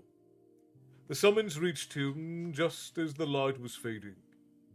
Come! Saphira sent him an image of a secluded clearing in the trees by the river. Eragon turned the horses in a new direction and nudged them into a trot. With Saphira's help, it was easy to find, but it was so well hidden that he doubted anyone else would notice it. A small, smokeless fire was already burning when he entered the clearing. Brom sat next to it, tending his arm, which he held at an awkward angle. Saphira was crouched beside him, her body tense. She looked intently at Eragon and asked, Are you sure you're not hurt? Not on the outside, but I'm not sure about the rest of me. You should have been there sooner. Don't feel bad. We all made mistakes today. Mine was not staying closer to you. A gratitude for that remark washed over him. He looked at Brom. How are you? The old man glanced at his arm. It's a large scratch. It hurts terribly, but it should heal quickly enough. I need fresh bandages. This one didn't last as long as I'd hoped. They boiled water to wash Brom's wound, then tied a fresh rag to his arm and said, I must eat, and you look hungry as well. Let's have dinner first, then talk. When their bellies were full and warm, Brom lit his pipe. Now, I think it's time for you to tell me what transpired while I was unconscious. I am most curious. His face reflected the flickering firelight, and his bushy eyebrows stuck out fiercely. Eragon nervously clasped his hands and told the story without embellishment. Brom remained silent throughout it, his face inscrutable. When Eragon finished, Brom looked down at the ground for a long time, and the only sound was the snapping fire. Brom stirred. Have you used this power before? No. Do you know anything about it? Little. Brom's face was thoughtful. It seems I owe you a debt for saving my life. I hope I can return the favor someday. You should be proud. You escape unscathed from slaying their first Eragon. But the manner in which you did it was very dangerous. You could have destroyed yourself and the whole town. It wasn't as if I had a choice, said Eragon defensively. The Urgles were almost upon me. If I'd waited, they would have chopped me into pieces. Brom stamped his teeth vigorously on the pipe stem. You didn't have any idea what you were doing.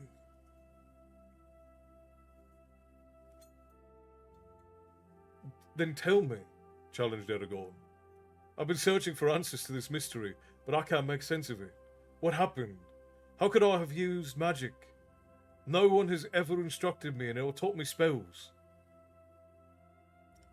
Brom's eyes flashed. This isn't something you should be taught, much less use. Well, I have used it, and I may need it to fight again, but I won't be able if you don't help me. What's wrong? Is there some secret I'm not supposed to learn until I'm old and wise? Or maybe you don't know anything about magic? Boy! Roared Brom. You demand answers with an intellect rarely seen. If you knew what you were asking for, you wouldn't be so quick to inquire. Do not try me. He paused, then relaxed into a kinder countenance. The knowledge that you ask for is far more complex than you understand. Eragon rose hotly in protest. I feel as though I've been thrust into a world with strange rules that no one will explain. I understand, said Brom. He fiddled with a piece of grass. It's late, and we should sleep. But I will tell you a few things now, to stop your battering. This magic, for it is magic, has rules like the rest of the world. If you break the rules, the penalty is death, without exception. Your deeds are limited by your strength, the words you know, and your imagination. What do you mean by words? Said Eragon. More questions!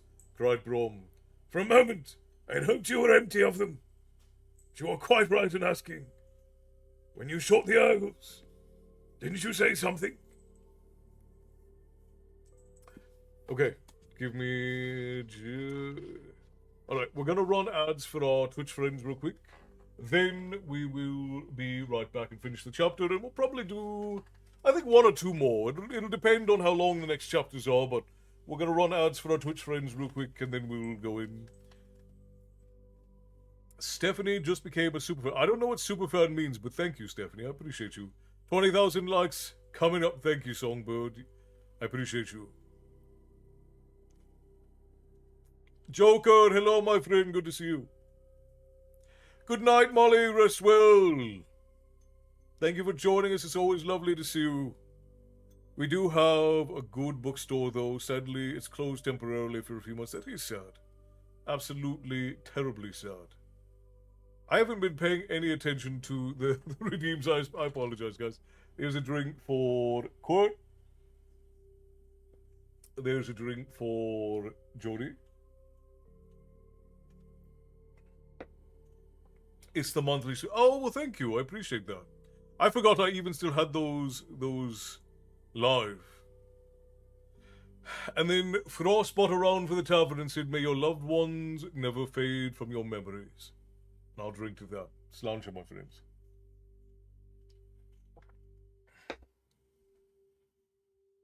And then Jody has bought another drink. And the bear buys a drink for the tavern. So here's one for me. And one for the tavern. Sláinte, my friends. And now that I've made it through the redeems, we're going to run those ads real quick. Matty, I'm going to give you a tiny sip because I'm all out of water. I need to refill it. So I'm going to give you a tiny sip.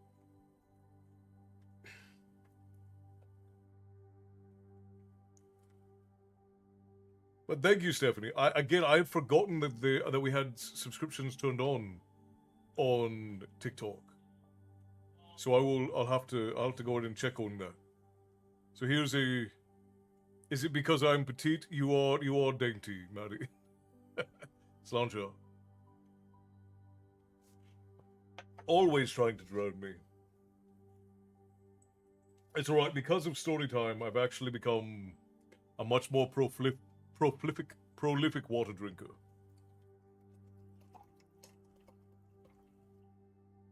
I've always drank a lot of water, but I drink closer to the appropriate amount now.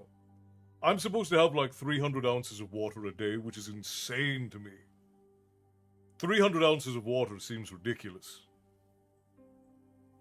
I don't know if I could drink 300 ounces of water ever, but now I drink closer to 200 ounces of water, so it's better.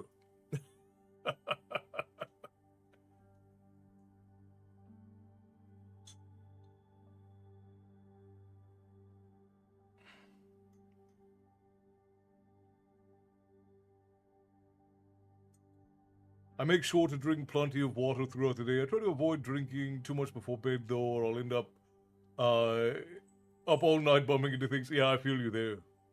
That's over 2 gallons. I know, it's insane, Tyson. It's like two and a third gallons of water. And I'm a large man. I am a large man. I weigh, not a tall man. Obviously, I'm only 4'3", but I weigh over 300 pounds. So for someone my size, they want you to drink your body weight in ounces. And I don't know when I would find. Well, I don't know when I would find room for 300 ounces of water. It wouldn't even stay in me. I might as well just attach a hose to both ends. And just let it all filter out.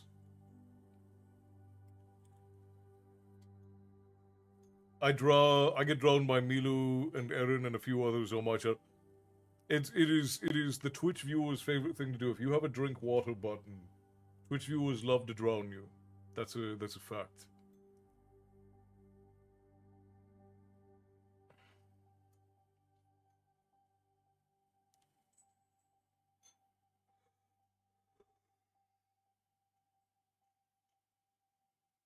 Oh, excuse me.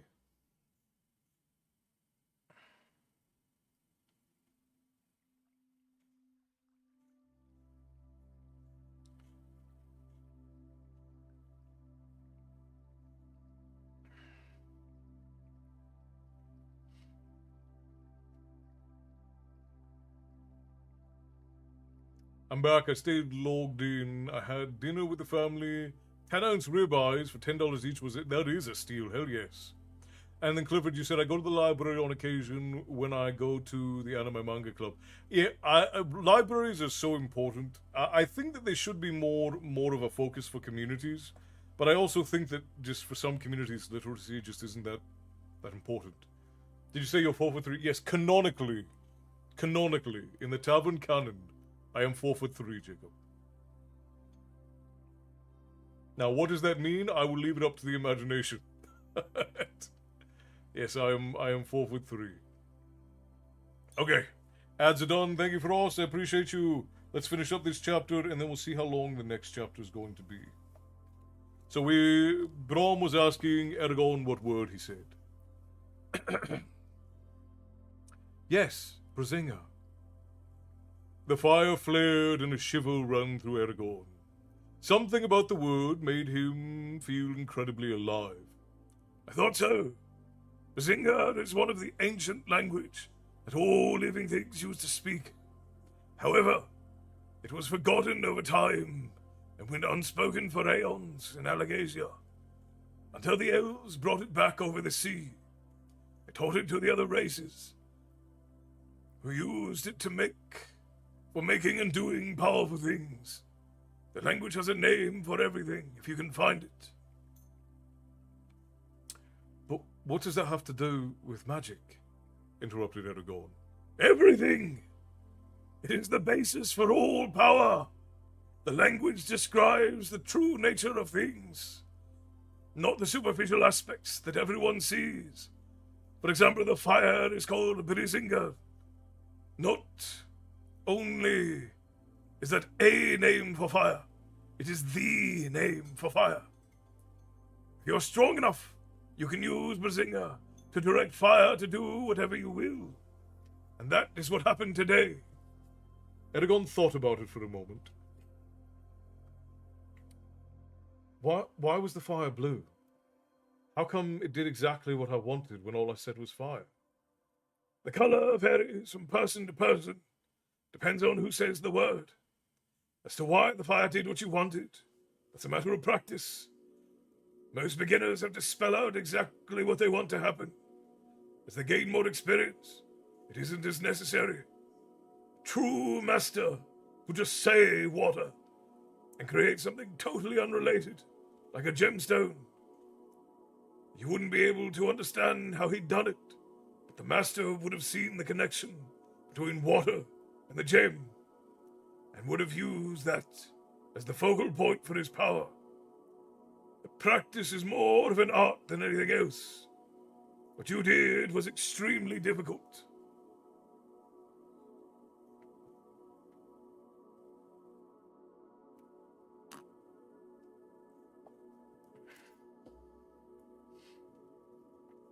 I'm 5'8", was 5'11". Well, you were quite tall and now you're quite average height, Esther. The Bibliotheket in Herning added a new kind of book. It is an event called Living Library, where you can come and talk with someone from a different background and learn their story. See, I feel like that's kind of what happens here in the tavern. I think that's such a beautiful thing to do. And it's why cultural events are so wonderful when they're done right. A lot of them are done for vanity's sake, but when they're done right, a really wonderful cultural event just creates so much camaraderie. It's fascinating. See, Matty is taller than I am, and Stephanie is taller than I am. Stephanie is 5'1", and Matty is 5'4".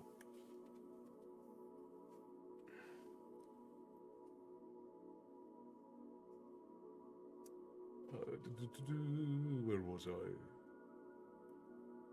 Saphira interrupted Eragon's thoughts. Brom is a magician. That's how he was able to light the fire in the plains. He doesn't just know about magic, he can use it himself. Eragon's eyes widened. You're right. Ask him about this power, but be careful what you say. It's unwise to trifle with those with such abilities.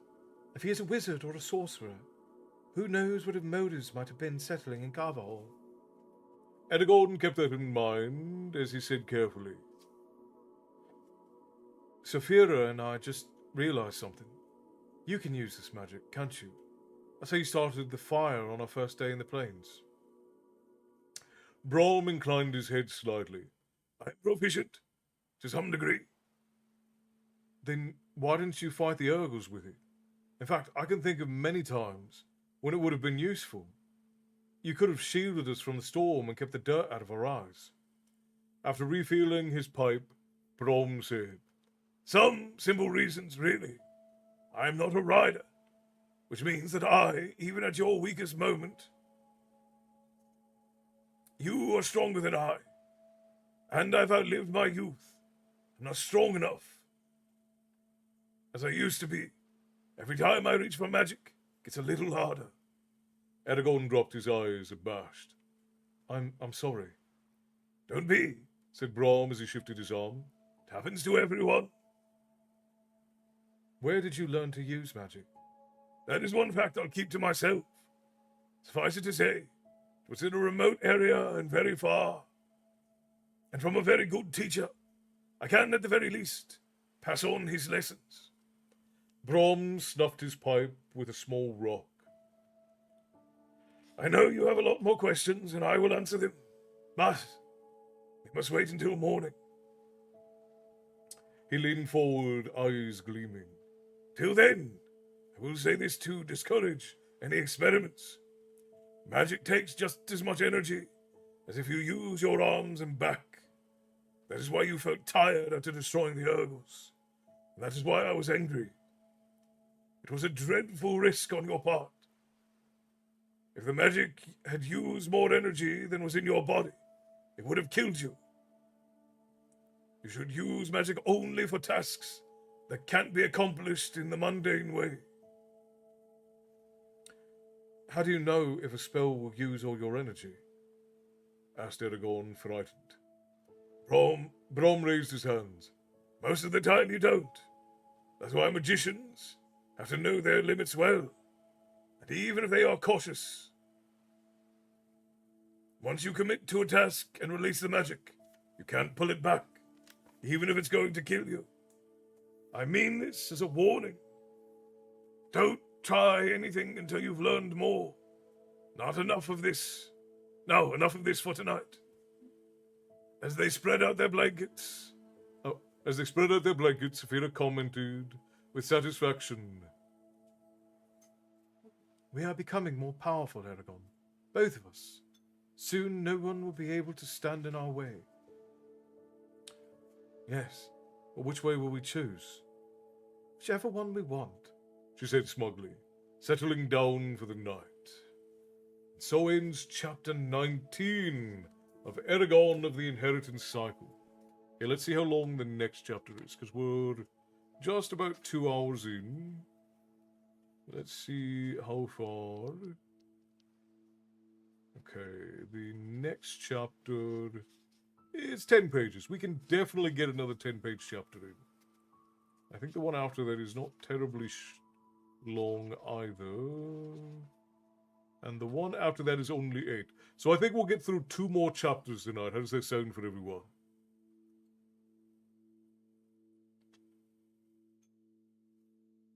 Taller than you, maybe canonically, but in reality you'd squish me. Well, yes.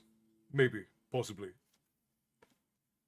Alright. I think that we have plenty of time left on our ads for Twitch, so I think we're just going to go right into the next chapter, friends. What do you guys think? 2 more chapters? Will it be satisfying for everyone? Should be able to get through that in the next hour and 15 minutes, next 65, 70 minutes.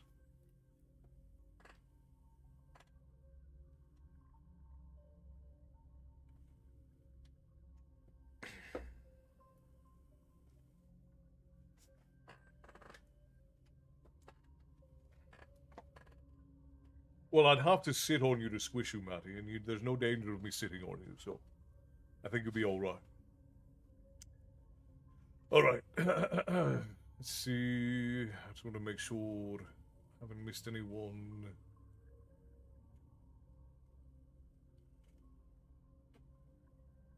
Seems like we're all right.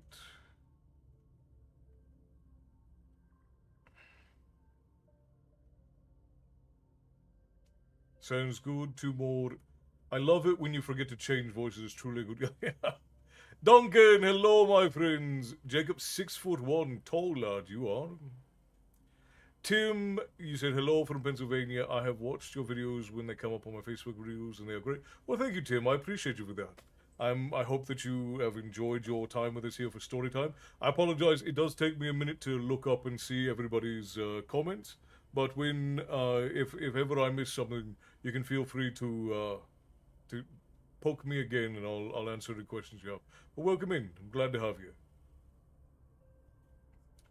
That means canonically you are a mountain dweller. Canonically, I am in fact a dwarf. That is the truth.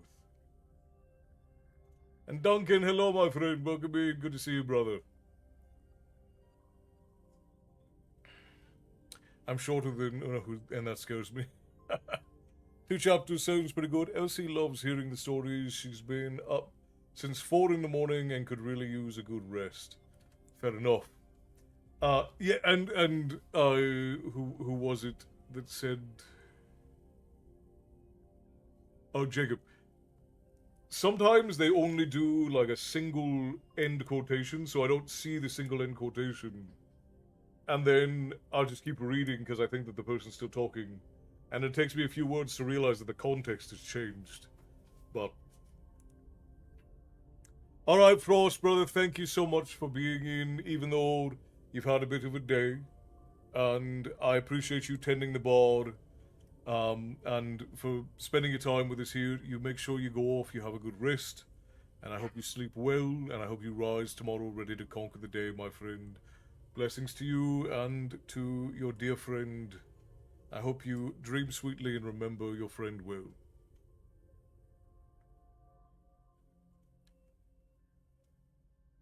Alright, we will move on to chapter 20. Magic is the simplest thing. Why do you think those 2 Ergos were still in Yazuak? Asked Eragon after they had been on the trail for a while. There doesn't seem to be any reason for them to have stayed behind. I suspect they deserted the main group to loot the town. That makes it... What makes it odd is that, as far as I know, Ergos have gathered in force only 2 or 3 times in history. It's unsettling that they are doing it now. Do you think the Raza caused the attack? I don't know. Best thing we can do is continue away from Yazuak at the fastest pace we can muster. Besides, this is the direction the Razak went, south. Eragon agreed. We still need provisions, however. Is there another town nearby? Brom shook his head. No, but Saphira can hunt for us, if we must survive on meat alone. This swath of trees may look small to you.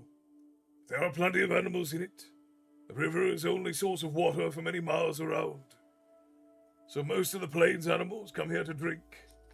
We won't starve. Eragon remained quiet, satisfied with Brom's answer. As they rode, loud birds darted around them, and the river rushed by peacefully. It was a noisy place, full of life and energy. Eragon asked, "How did that Urgle get you? Things were happening so fast I didn't see." Bad luck, really, grumbled Brom. I was more than a match for him. So he kicked Snowfire. Idiot of a horse reared and threw me off balance. That was all the Urgle needed to give me this gash. He scratched his chin. Suppose you're still wondering about this magic. The fact that you've discovered it presents a thorny problem. Few know it, but every rider could use magic, though with different strengths. They kept their ability secret, even at the height of their power, because it gave them an advantage over their enemies. Had everyone known about it, dealing with common people would have been difficult. Many think the king's magical powers come from the fact that he is a wizard or a sorcerer. That's not true. It is because he is a rider. What's the difference? Doesn't the fact that I use magic make me a sorcerer? Not at all. A sorcerer, like a shade, uses spirits to accomplish his will. That's totally different from your power. Nor does that make you a magician, whose power come without the aid of spirits or a dragon. And you're certainly not a witch or a wizard, who get their powers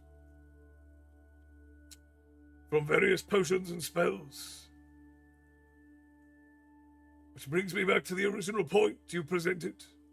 Young riders like yourself were put through strict regimen designed to strengthen their bodies and increase their mental control.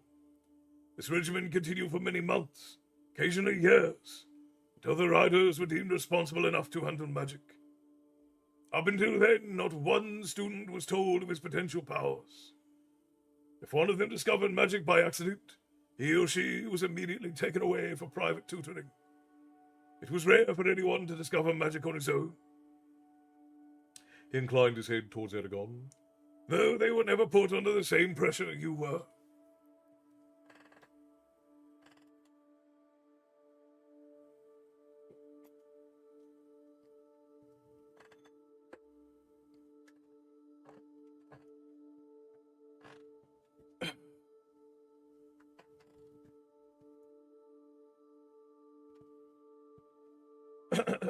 All right, where was I?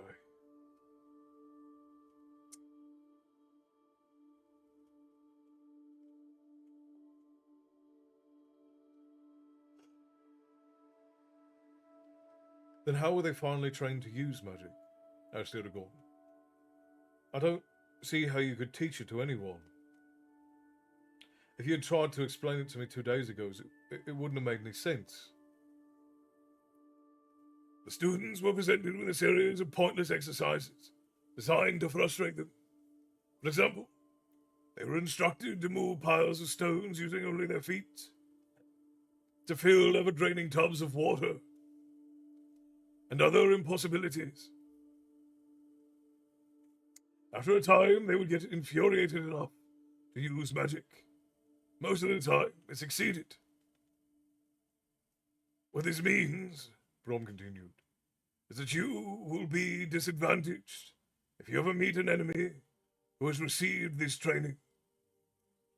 There are still some alive who are that old, the king for one, not to mention the elves. Any one of those could tear you apart with ease. What could I do then? There isn't time for formal instruction, but we can do much while we travel, said Brom. I know many techniques you can practice that will give you strength and control, but you cannot gain the discipline the riders had overnight.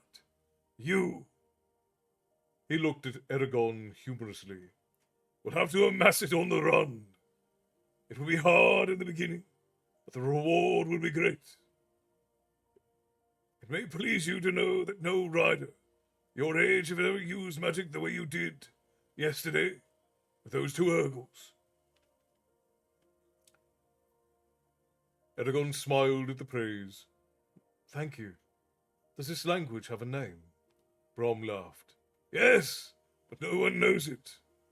It would be a word of incredible power, something by which you could control the entire language and those who use it.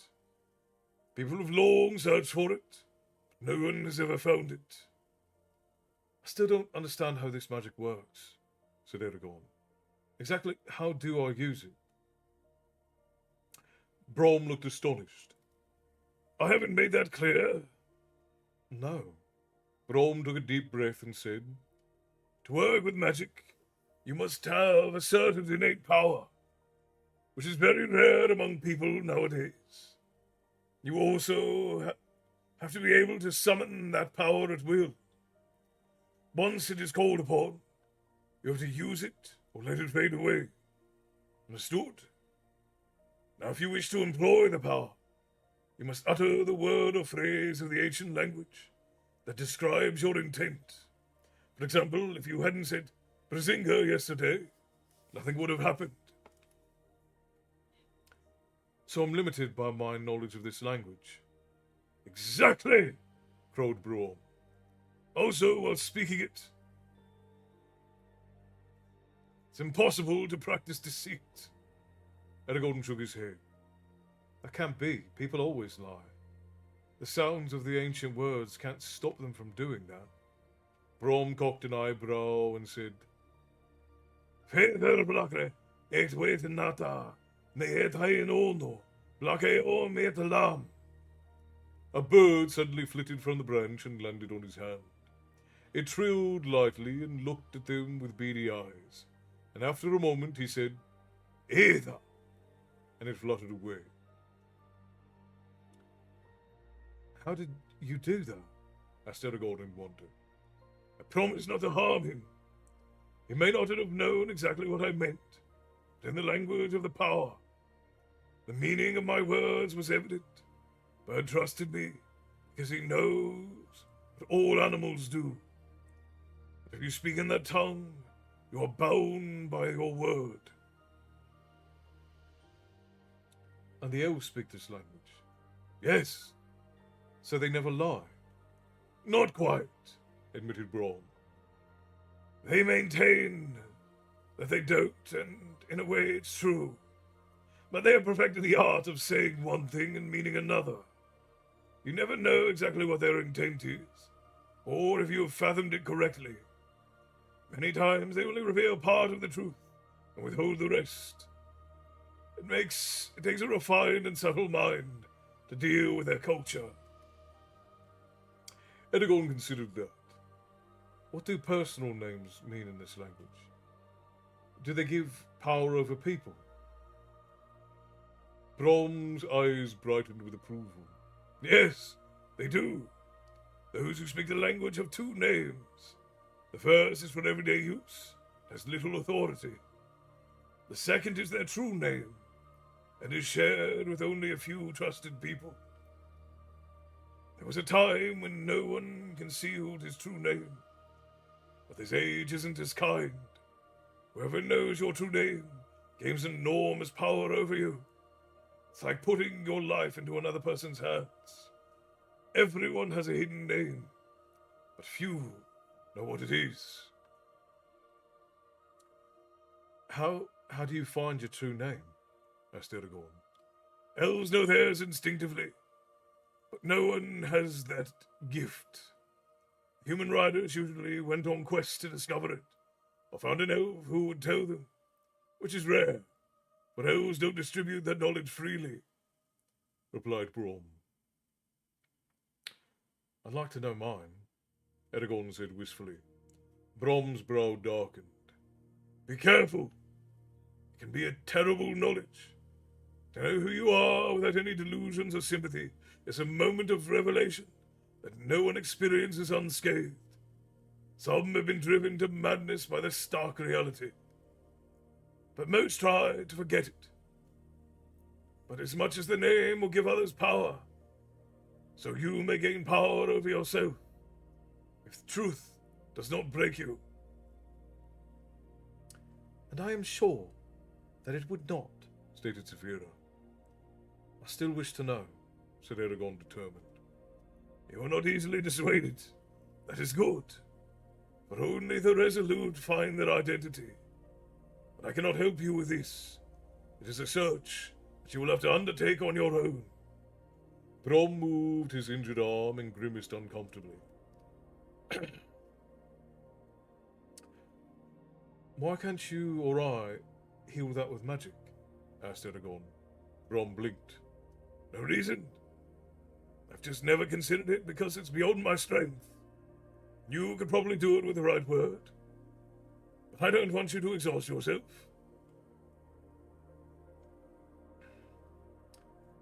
I could save you a lot of trouble and pain, protested Eragon. I'll live with that, said Brom flatly.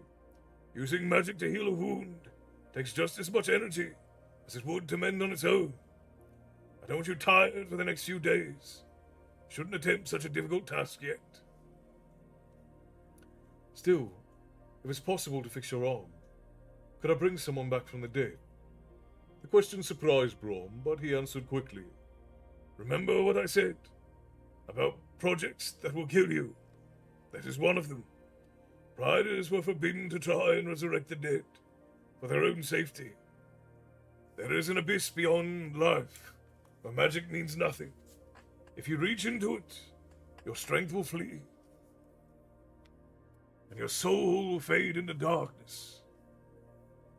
Timothy, thank you kindly for the heart me over on the TikTok portal.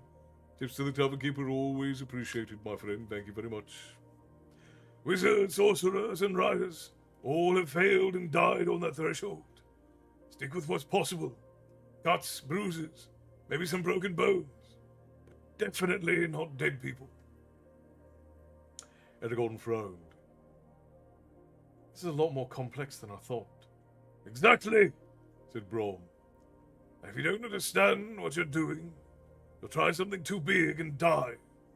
He twisted his saddle and swooped down, grabbing a handful of pebbles from the ground. With effort, he righted himself, then discarded all but one of the rocks.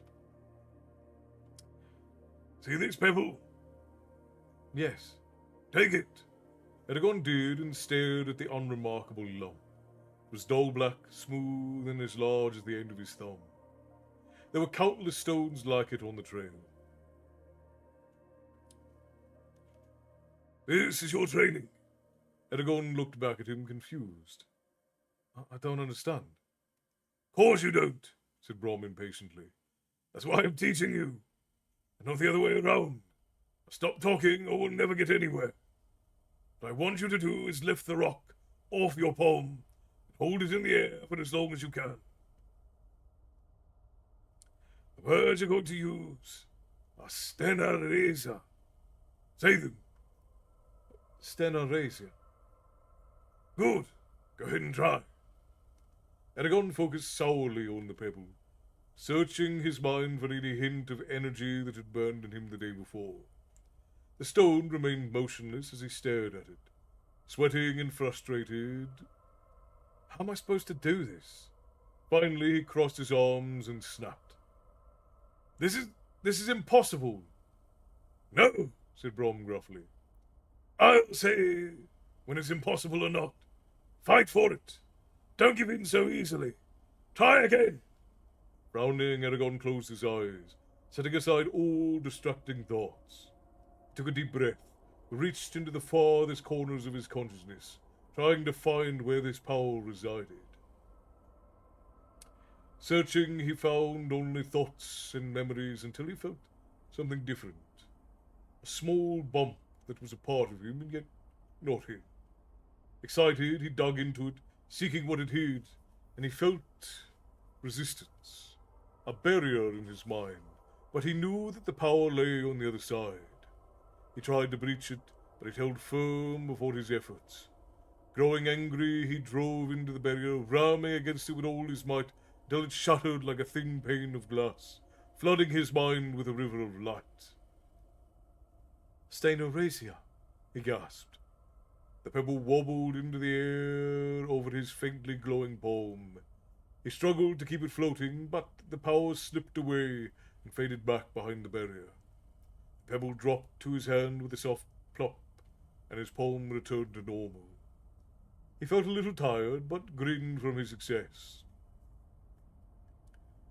"Not bad for your first time," said Brom. what does my hand do there? It's like a little lantern.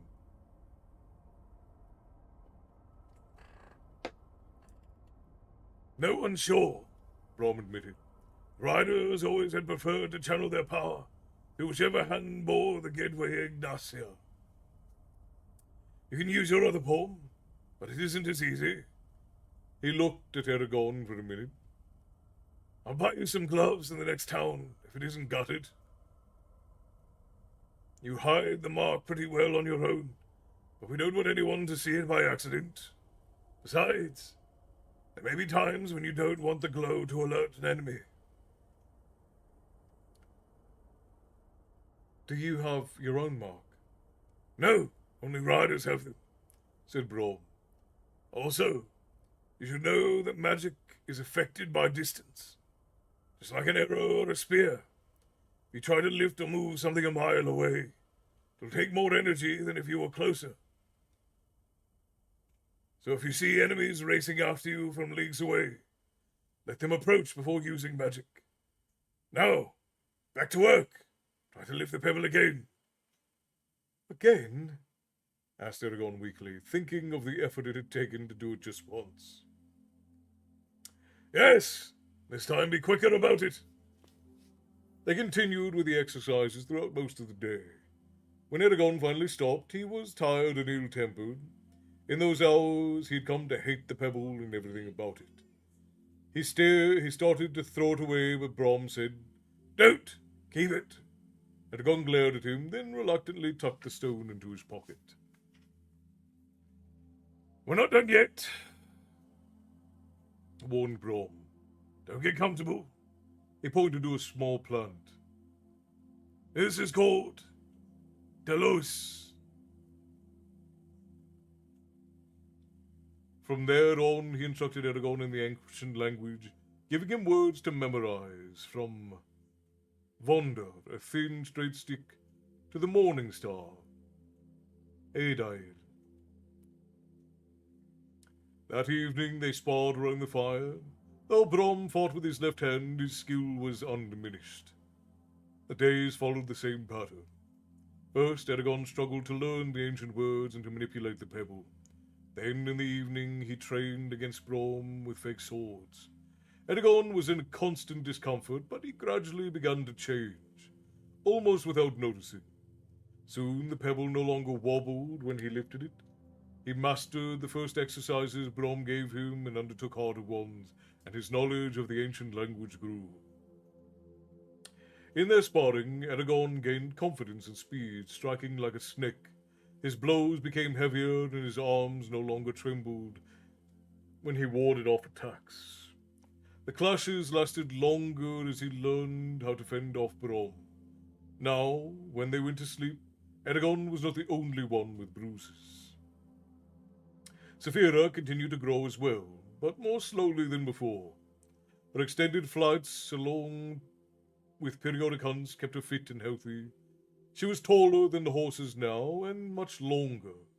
Because of her size and the way her scales sparkled, she was altogether too visible. Brom and Eragon worried about it, but they could not convince her to allow dirt to obscure her scintillating hide. They continued south, tracking the Razak. It frustrated Eragon that no matter how fast they went, the Razak stayed a few days ahead of them. At times he was ready to give up, and then they would find some mark or print that renewed his hope.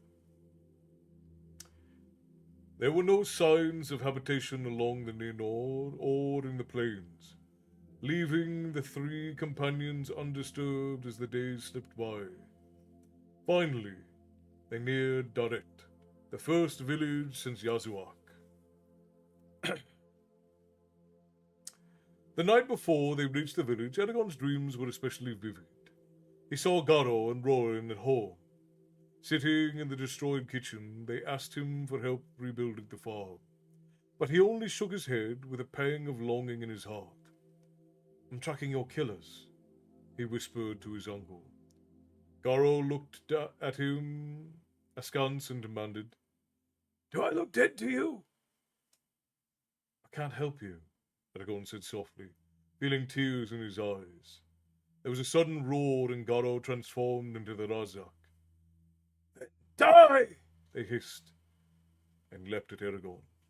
He woke, feeling ill, and watched the stars slowly turn in the sky. "All will be well, little one," said Zafira gently. And so ends chapter 20 of Eragon in the Inheritance Cycle, my friends.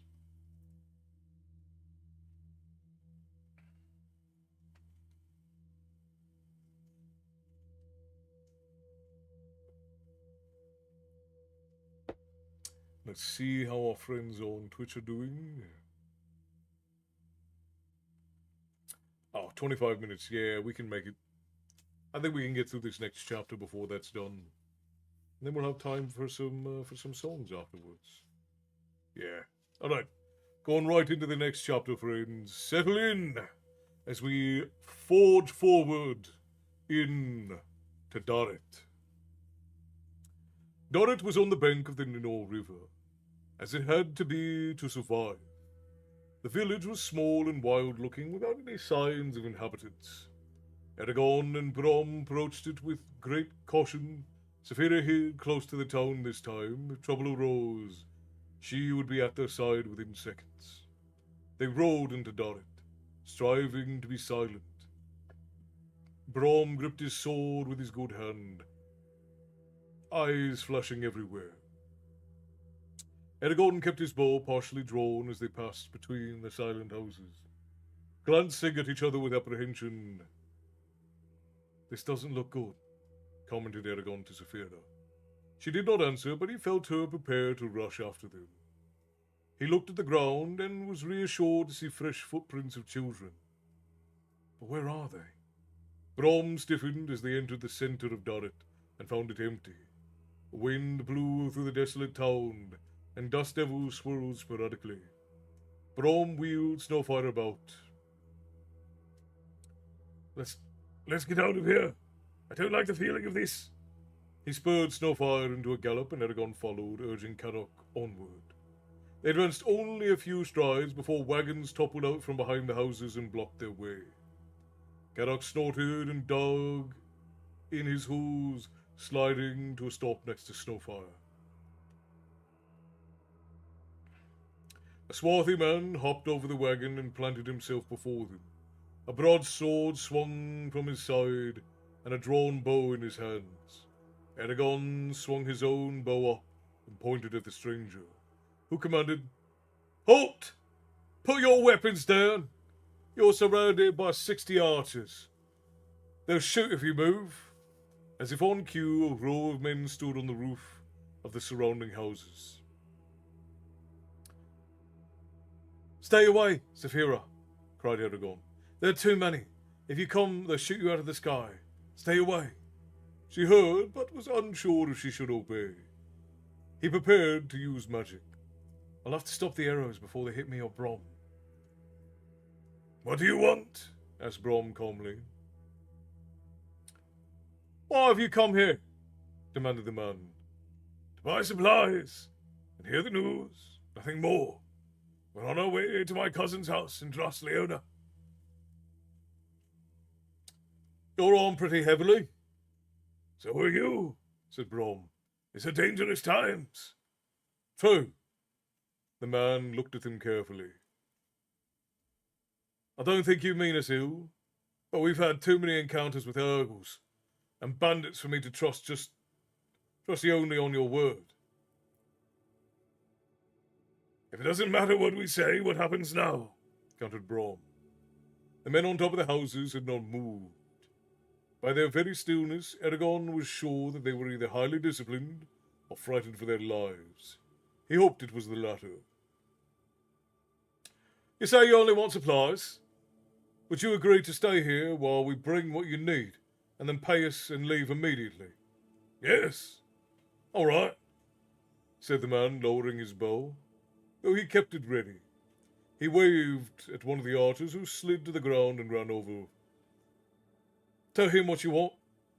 Brom recited a short list and added, Also, if you have a spare pair of gloves that would fit my nephew, I'd like to buy those too. The archer nodded and then ran off. My name's Trevor, said the man standing in front of him. Normally I'd shake your hand, but under the circumstances, I think I'll keep my distance. Tell me, where are you from? North, said Brom. But we haven't lived in any one place long enough to call it home.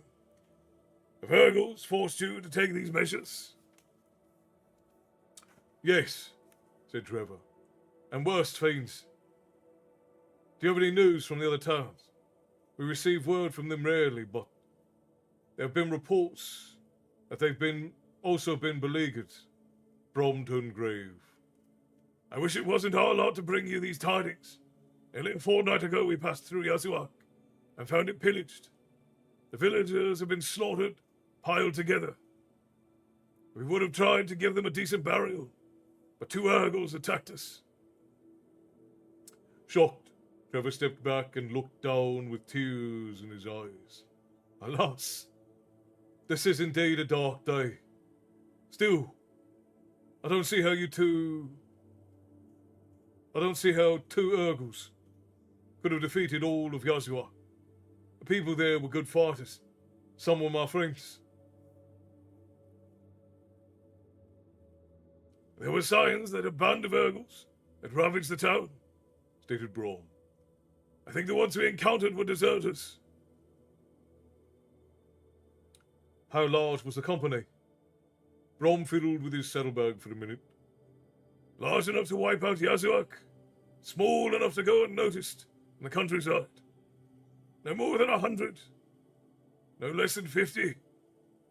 If I'm not mistaken, either number would prove fatal to you. Trevor wearily agreed. You should consider leaving, Brom continued. This area has become far too perilous for any to live in peace. I know, but the people here refuse to consider moving. This is their home, as well as mine. Though I've only been here a couple of years, and they place its worth above their own nose. Trevor turned and looked at him seriously. We've repulsed individual Urgles, and that has given the townspeople confidence far beyond their abilities. I fear that we will wake up one morning with our throats slashed. The archer hurried out of a house with a pile of goods in his arms. He set them next to the horses, and Brom paid him. As the man left, Brom said, Why did they choose you to defend Darret? Trevor shrugged. I was in the king's army for some years. Brom dug into the items and handed Eragon the pair of gloves, and packed the rest of the supplies into their saddlebags. Eragon pulled on the gloves, being careful to keep his palm facing down, and flexed his hands. The leather felt good and strong, though it was scarred from use.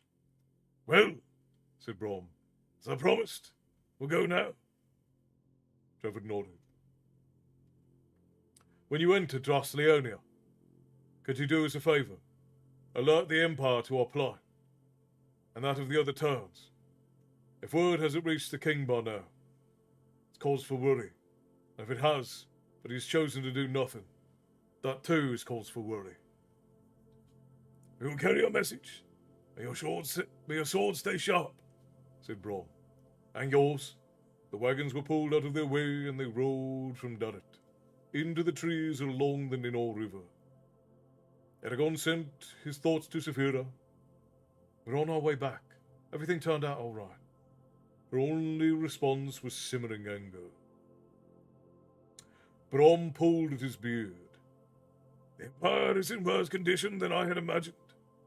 When the traitors visited Cavalhall, they brought rest.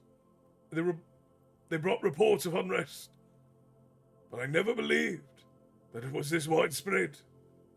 With all these Argos around, it seems the Empire itself is under attack, yet no troops or soldiers have been sent out. It's as if the king doesn't care to defend his domain. Saphira is incredibly vain.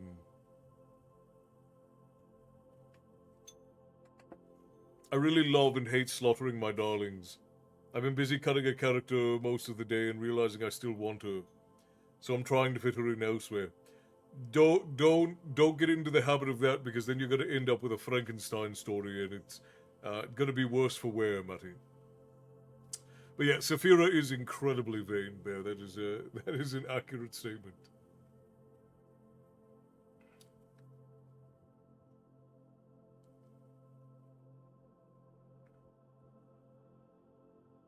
Is strange, agreed Eragon. Grom ducked under a low-hanging branch. Did you use any of your powers while we were in Derrit? There was no reason to. Wrong, corrected Brom. You could have sensed Trevor's intentions. Even with my limited abilities, I was able to do that. If the villagers had been bent on killing us, I wouldn't have just sat there. However, I felt there was a reasonable chance of talking our way out of there, which is what I did. How could I know what Trevor was thinking? Eragon asked. Am I supposed to be able to see into people's minds? Come now, chided Brom. You should know the answer to that. You could have discovered Trevor's purpose in the same way that you communicate with Kadok or Saphira. The minds of men are not so different from a dragon's or a horse's. It's a simple thing to do, but it's a power you must use sparingly, with great caution. A person's mind is his last sanctuary. It must never violate it unless the circumstances force you to. The riders had very strict rules regarding this, and they were broken without due cause. Punishment was severe. And you could do this, even though you aren't a rider? Asked Eragon. As I said before, with right instruction, anyone can talk with their minds, but with differing amounts of success. Whether it's magic, though, it's hard to tell. Magical abilities will certainly trigger the talent, or becoming linked with a dragon. But I've known plenty who've learned it on their own. Think about it. You can communicate with any sentient being, though the contact may not be very clear. You can spend the entire day listening to a bird's thoughts, or understanding how an earthworm feels during a rainstorm. But I've never found birds very interesting. I suggest starting with a cat. They have unusual personalities. Eragon twisted Kadok's reins in his hand, considering the implications of what Brom had said. But if I can get into someone's head, doesn't that mean that someone can do the same to me? How do I know if someone's prying at my mind? Is there a way to stop that? How do I know if Brom can tell what I'm thinking right now? Well, yes. Hasn't Saphira ever blocked you from her mind? Occasionally, admitted Eragon. And she took me into the spine, and I couldn't talk to her at all. It wasn't that she was ignoring me, but I don't think she could even hear me. There were walls all around her mind, and I couldn't get through. Brom worked his bandage for a moment, shifting it higher on his arm. Only a few people can tell if someone is in their mind. And of those, only a handful could stop you from entering. It's a matter of training, and of how you think. Because of your magical power, you'll always know if someone is in your mind. Once you do, blocking them is a simple matter, and concentrating on one thing to the exclusion of all else. For instance, if you only think about a brick wall, it's all the enemy will find in your mind. However, it takes a huge amount of energy and discipline to block someone for any length of time. If you're distracted by even the slightest thing, your wall will waver, and your opponent will slip through the weakness. Well, how can I learn to do this? asked Eragon. There is only one thing for it. Practice, practice, and yet more practice. Picture something in your mind and hold it there, to the exclusion of all else for as long as you can. It is a very advanced ability. Only a handful have ever mastered it, said Brom. I don't need perfection, just safety. If I can get into someone else's mind, can I change how he thinks? Every time I learn something new about magic, I grow more wary of it. When they reached Saphira, she startled them by thrusting her head at them. The horses backstepped nervously, and Saphira looked Eragon over carefully and gave a low hiss. Her eyes were flinty, and Eragon threw a concerned look at Brom, who had never seen Saphira this angry. Then asked, "What's wrong?" You, she growled. You are the problem. Eragon frowned and got off Caddock. As soon as his feet touched the ground, Saphira swept his legs from under him with her tail and pinned him with her talons. "What are you doing?" he yelled, struggling to get up, but she was too strong for him. Brom watched attentively from Snowfire. Saphira swung her head over Eragon until they were eye to eye. He squirmed under her unwavering glare. You! Every time you leave my sight, you get into trouble. You're like a new hatchling, sticking your nose into everything. And what happens when you stick it into something that bites back? How will you survive then? I cannot help you when I am miles away. I stayed hidden so that no one would see me, but no longer. So when it may cost you your life. I can understand why you're upset, said Eragon, but I'm much older than you and can take care of myself. If anything, you're the one who needs to be protected.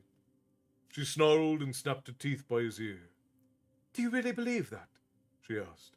Tomorrow you will ride me, not that pitiful deer animal you call a horse. Or else I will carry you in my claws. You are a dragon rider, are you not? Don't you care for me? This is a very married conversation that they're having. I imagine Polini heard this conversation between his mother and his father in some form before he wrote it in here. And here I be, Rick. Hello, good to see you, my friend. Welcome in. Well, demanded Brom. She wants me to ride her tomorrow, said Eragon lamely. Brom considered it with twinkling eyes. Well, you have the saddle. I suppose that if the two of you stay out of sight, it won't be a problem. Saphira switched her gaze to him and then returned it to Eragon. But what if you're attacked or there's an accident? I won't be able to get here in time. Saphira pressed harder on his chest, stopping his words. Exactly my point, little one. Brom seemed to hide a smile. It's worth the risk. Need to learn how to fly her anyway. Think about it this way. With you flying ahead and looking at the ground, you'll be able to spot any traps or ambushes or any other unwelcome surprises. Eragon looked back at Saphira and said, Okay, I'll do it. But let me up. Give me your word. Is that really necessary? He demanded. She blinked. Very well, I'll give you my word that I will fly with you tomorrow. Satisfied? I am content. Saphira let him up and, with a push of her legs, took off. A small shiver ran through Eragon as he watched her twist through the air. Grumbling, he returned to Caddock and followed Brom. It was nearly sundown when they made camp. As usual, Eragon dueled with Brom before dinner. In the midst of the fight, Eragon delivered such a powerful blow that it snapped both of their sticks like twigs. The pieces whistled into the darkness in a cloud of splintered fragments. Brom tossed that stick of his into the fire and said, Well, we're done with these. Throw yours in as well. You've learned well, but we've gone as far as we can with the branches. There's nothing more you can gain from them. It is time to use the blade. He removed Zarok from Eragon's bag and gave it to him. We'll cut each other to ribbons, protested Eragon. Not so. Again, you forget magic. He held up the sword and turned it so that the firelight glinted off the edge. He put a finger on either side of the blade and focused intensely, deepening lines on his forehead. For a moment, nothing happened, and then he uttered, Goloth, do ni fear. And a small red spark jumped between his fingers. As it flickered back and forth, he ran his fingers down the length of the sword, and then he twirled it and did the same thing on the other side. The spark vanished the moment his fingers left the metal. Braum held his hand out, palm up, and slashed it with the sword. Eragon jumped forward, but it was too slow to stop him. He was astonished when Braum raised an unharmed hand with a smile. "What did you do?" asked Eragon. "Feel the edge," said Braum. Eragon touched it and felt an invisible surface under his fingers. The barrier was about a quarter-inch wide and very slippery. "Now, do the same to Zarok," instructed Braum. "Your block will be a bit different than mine, but it should accomplish the same thing." He told Eragon how to pronounce the words and coached him through the process. It took Eragon a few tries, but soon he had Zarok's edge protected. Confident, he took his fighting stance, but before they started, Braum admonished. "These swords won't cut us. They'll still break bones. I would prefer to avoid that. So don't flail around like you normally do. A blow to the neck could prove fatal." Eragon nodded, then struck without warning. Sparks flew off his blade, and the clash of metal filled their campsite as Braum parried. The sword felt slow and heavy to Eragon after fighting with the sticks for so long. Unable to move Zarok fast enough, he received a sharp rap on his knee. They both had large welts when they stopped, Eragon more so than Braum. He marveled that Zarok had not been scratched or dented by the vigorous pounding it had received. And so ends chapter 21 of Eragon. I think... Let's see. Alright, we do have an ad break. ZLR edits. Hello, my friend. Welcome in. So very glad you could join us. Grab a seat and settle in. Alright, we're going to run ads for our friends over on Twitch. We're going to take a quick 3-minute reprieve, and then we'll be right back, friends. So if you're over on Twitch, we're going to have 3 minutes. We will be right back. It does help to support the tavern, and Twitch makes us do it even if it didn't. But we appreciate you all, so here we go.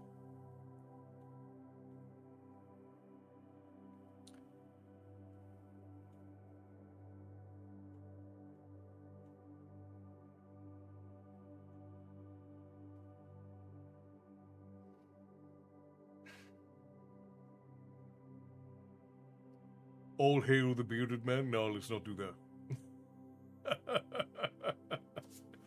Alright, my friends, I do think that we have... I think we have enough in us that we could probably do one more chapter. The next chapter is 7 pages. I think we could probably get that done before we need to end up here. But I will leave it up to all of you. What do you think?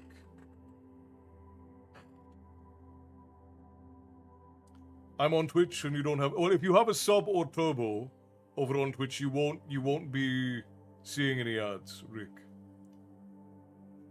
The ads only run for those who do not have turbo or a subscription.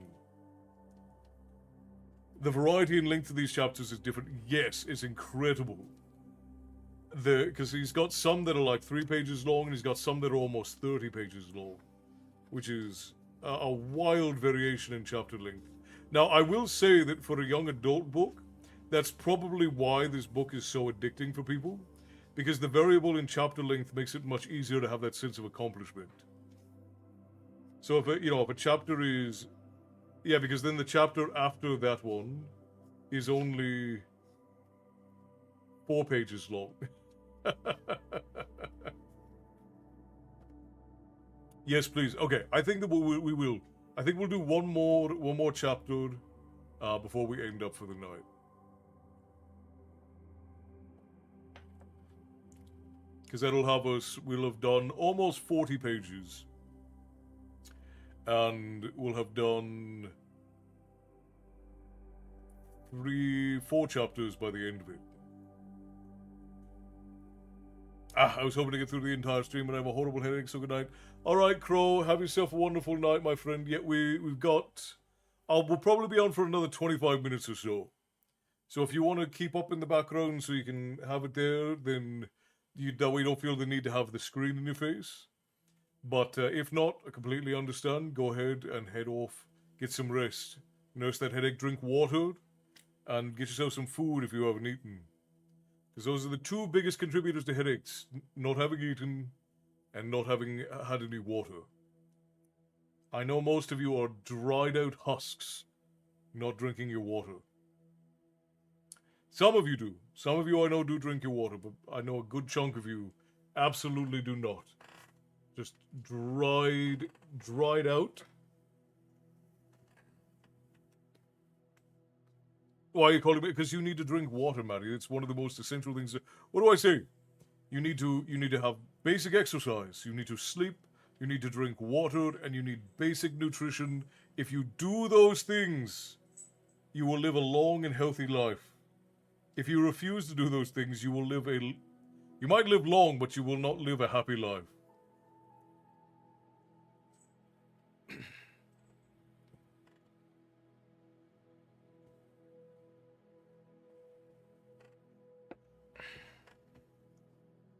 Castle, Elsie and I are enjoying this book. Every time we nod off, it's time for another chapter. I'm glad you guys are enjoying it, Esther.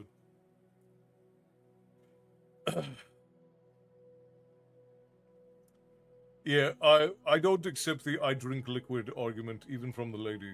Because she tries to say coffee is enough. And all of the studies about what coffee is, what... no. Drink water. Drink water. There's water in everything. Yes, technically there is liquid in everything. That's true. Drink water anyways. Be a grown-up.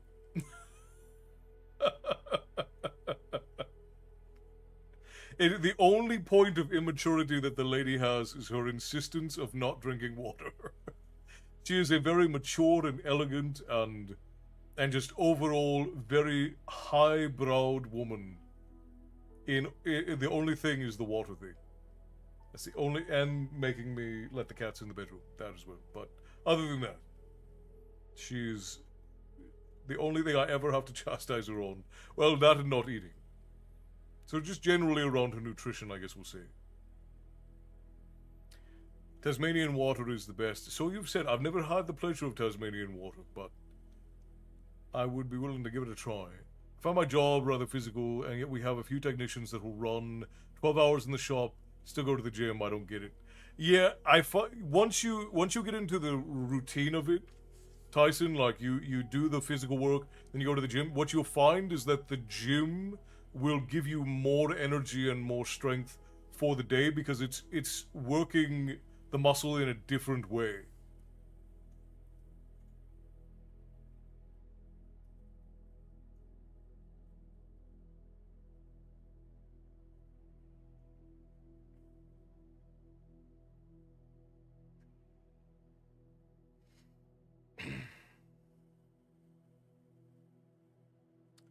Yes, I would presume so. It'd be a long way to ship water, Esther.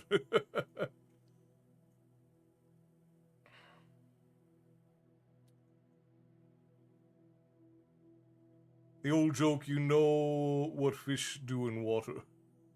I mean, there's a whole lot of, if you want to look at it that way, there's a whole lot of things that happen in water.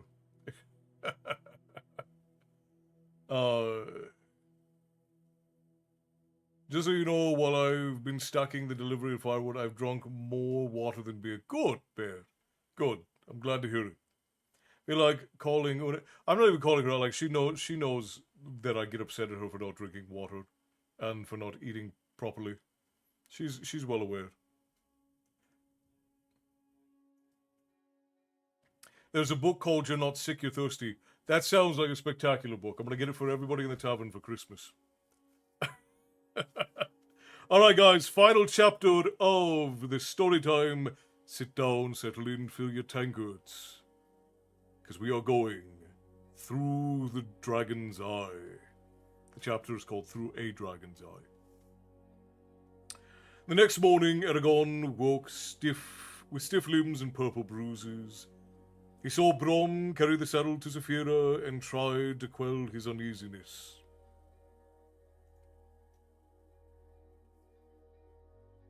By the time breakfast was ready, Brom had strapped the saddle onto Zafira and hung Eragon's bags from it. When his bowl was empty, Eragon silently picked up his bow and went to Zafira. Brom said, "Now remember, grip her with your knees, guide her with your thoughts, and stay as flat as you can on her back. Nothing will go wrong if you don't panic." Eragon nodded, sliding his unstrung bow into its leather tube, and Brom boosted him onto the saddle. Zafira waited impatiently while Eragon tightened the bands around his legs. "Are you ready?" she asked. He sucked in the fresh morning air. "No, but let's do it." She agreed enthusiastically. He braced himself as she crouched. Her powerful legs surged and the air whipped past him, snatching his breath away. With 3 smooth strokes of her wings, she was in the sky, climbing rapidly. The last time Eragon had ridden Zafira, every flap of her wings had been strained. Now she flew steadily and effortlessly. He clenched his arms around her neck, and as she turned on edge, banking, the river shrank into wispy grey lines beneath them.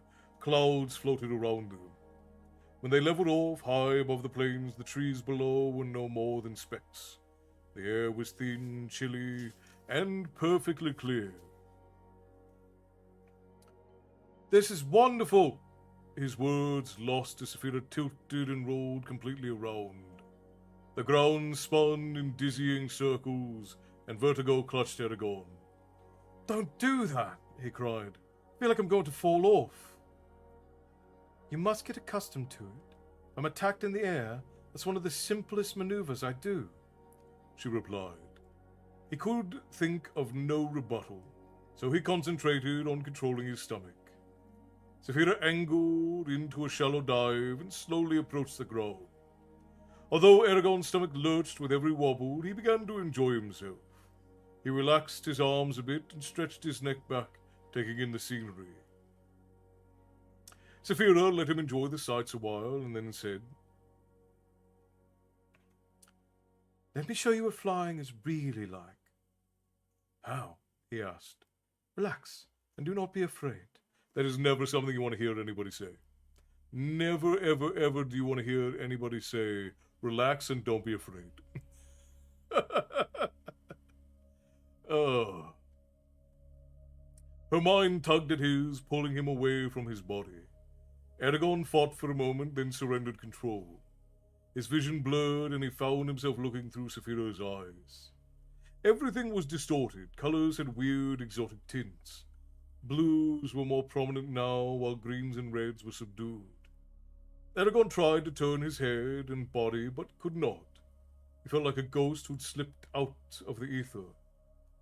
Pure joy radiated from Zafira as she climbed into the sky. She loved this freedom to go anywhere. When they were high above the ground, she looked back at Eragon. He saw himself as she did, hanging there with a blank look. He could feel her body strain against the air, using updrafts to rise. All her muscles were like his own. He felt her tail swing through the air like a giant rudder to correct her course.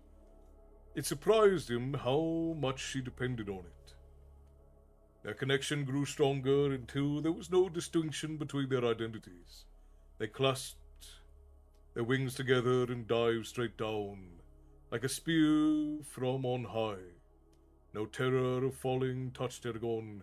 Engulfed as he was in Zafira's exhilaration, the air rushed past their face, their tail whipped in the air, and their joined minds reveled in the experience.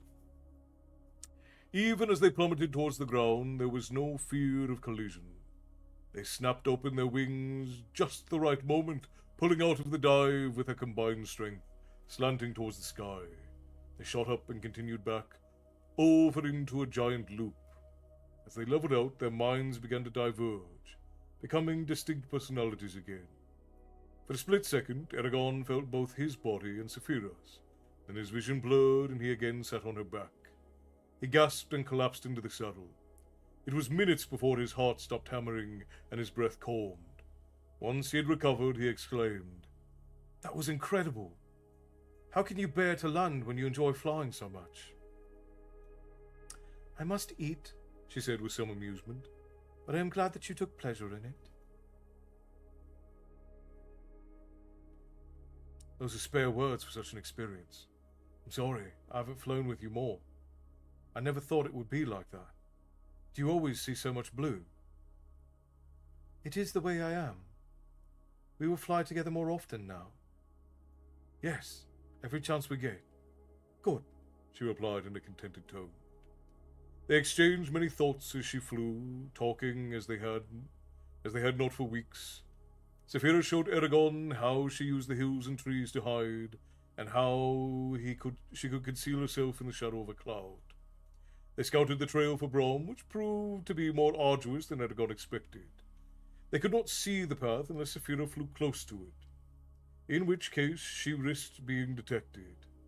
Near midday, an annoying buzz filled Eragon's ears, and he became aware of a strange pressure in his mind.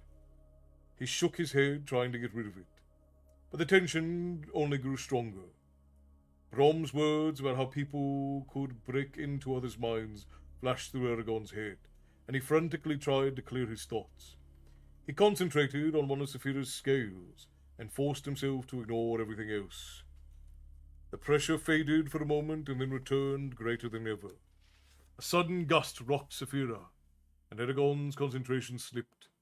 Before he could marshal any defenses, the force broke through, but instead of invasive presence of another mind, there were only words. What do you think you're doing? Get down here! I found something important. Brom? Queried Eragon. Yes, said the old man irritably. Get that oversized lizard of yours to land. I'm here. He sent a picture of his location. Eragon quickly told Saphira where to go, and she banked towards the river. Meanwhile, he strung his bow and drew several arrows. If there's trouble, I'll be ready for it. As will I, said Saphira. When they reached Brom, Eragon saw him standing in a clearing waving his arms. Saphira landed, and Eragon jumped off her and looked for danger. The horses were tied to a tree over the edge of the clearing, but otherwise Brom was alone. Eragon trotted over and asked, What's wrong? Brom scratched his chin and muttered a string of curses. Don't ever block me out like that again. It's hard enough for me to reach you without having to fight to make myself heard. Sorry, he snorted. I was farther downriver when I noticed that the Razak's tracks had ceased. I backtracked until I found where they had disappeared. Look at the ground and tell me what you see. Eragon knelt and examined the dirt, and found a confusion of impressions that were difficult to decipher. Numerous Razak footprints overlapped each other. Eragon guessed that the tracks were only a few days old. Superimposed over them were long, thick gouges into the ground. They looked familiar, but Eragon could not say why. He stood shaking his head. I don't have any idea what. Then his eyes fell on Saphira and realized what had made the gouges. Every time she took off, her back claws dug into the ground and ripped it in the same manner. This doesn't make any sense. But the only thing that I can think of is that the Razak flew off on dragons. Or else they got on to giant birds and disappeared into the heavens. Tell me you have a better explanation. Brom shrugged. I've heard reports of the Razak moving from place to place with incredible speed, but this is the first evidence I've had of it. It will be almost impossible to find them, if they have flying steeds. They aren't dragons, I know that much. A dragon would never consent to bear a Razak. What do we do? Saphira can't track them through the sky. Even if she could, we would leave you far behind. There is no easy solution to this riddle. Let's have lunch while we think about it. Perhaps inspiration will strike us while we eat. Eragon glumly went to his bags for food. They ate in silence, staring at the empty sky.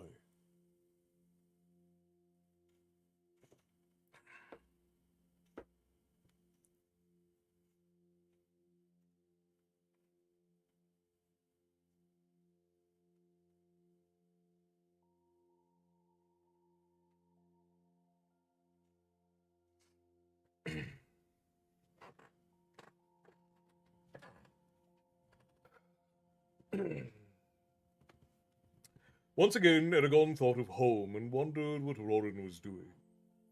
A vision of the burnt farm appeared before him, and grief threatened to overwhelm him. What will I do if I can't find the Razak? What is my purpose then? Could return to Carverhall. He plucked a twig from the ground and snapped it between his two fingers. Or just travel with Brom and continue my training. Eragon stared out at the plains, hoping to quiet his thoughts. When Brom finished eating, he stood and threw back his hood. I've considered every trick I know, every word of power within my grasp, and all the skills that I have. I still don't see how we can find the Razak. Eragon slumped against Saphira in despair. Saphira could show herself in some town that would draw the Razak like flies to honey. But it would be an extremely risky thing to attempt. The Razak would bring soldiers with him, and the king might be interested enough to come himself, which would spell certain death for you and me. So what now? Asked Eragon, throwing his hands up. Do you have any ideas, Saphira? No. That's up to you, said Brom.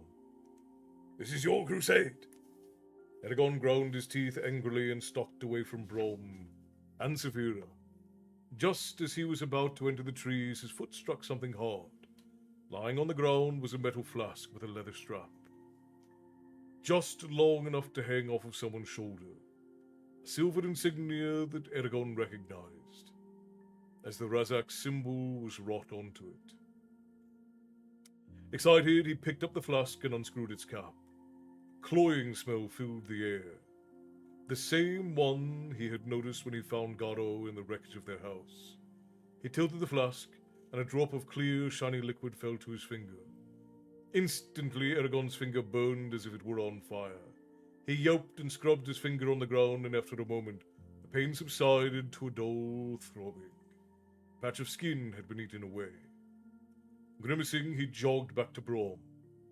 Look what I found. Brom took the flask and examined it, then poured a bit of liquid into the cap. Eragon started to warn him. Watch out, it'll burn. My skin, I know, said Brom. And I suppose you went and poured it all over your hand. A finger? Well, at least you have enough sense not to drink it. Only a puddle would have been left of you. What is it? Asked Eragon. Oil, from the petals of the cedar plant, which grows on a small island in the frigid northern seas. In its natural state, the oil is used for preserving pearls, makes them lustrous and strong. But when specific words are spoken over the oil, along with a blood sacrifice, it gains the property to eat any flesh. That alone wouldn't make it special. Plenty of acids that can dissolve sinew and bone. Except for the fact that it leaves everything else untouched. You can dip anything into the oil and pull it out unharmed, unless it was once part of an animal or human. This has made it a weapon of choice for torture and assassins. It can be stored in wood, slathered on the point of a spear, or dipped into sheets, so the next person to touch them will be burned. There are a myriad of uses for it, limited only by your ingenuity. Any injury caused by it is always slow to heal. It's rather rare and expensive. especially this converted form. Eragon remembered the terrible burns that had covered Garo. That's what they used on him, he realized with horror. I wonder why the Razak left it behind if it's so valuable. Must have slipped off as they flew away. But why didn't they come back for it? I doubt the king will be pleased that they lost it. No, he won't.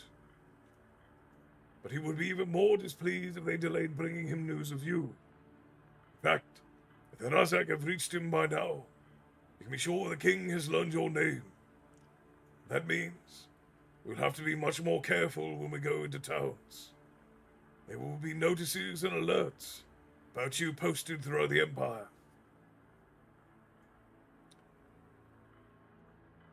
Enough. Eragon paused to think. This oil, how rare is it exactly? Like diamonds in a pig trough, said Brom. He amended himself after the second. Actually, the normal oil is used by jewelers, but only those who can afford it. So there are people who trade in it. Perhaps one, maybe two. Good, said Eragon. Now, do the cities along the coast keep shipping records? Brom's eyes brightened. Of course they do. If we could get to those records, they would tell us who bought the oil, south, and where it went from there. And the record of the Empire's purchases will tell us where the Razak live, concluded Eragon.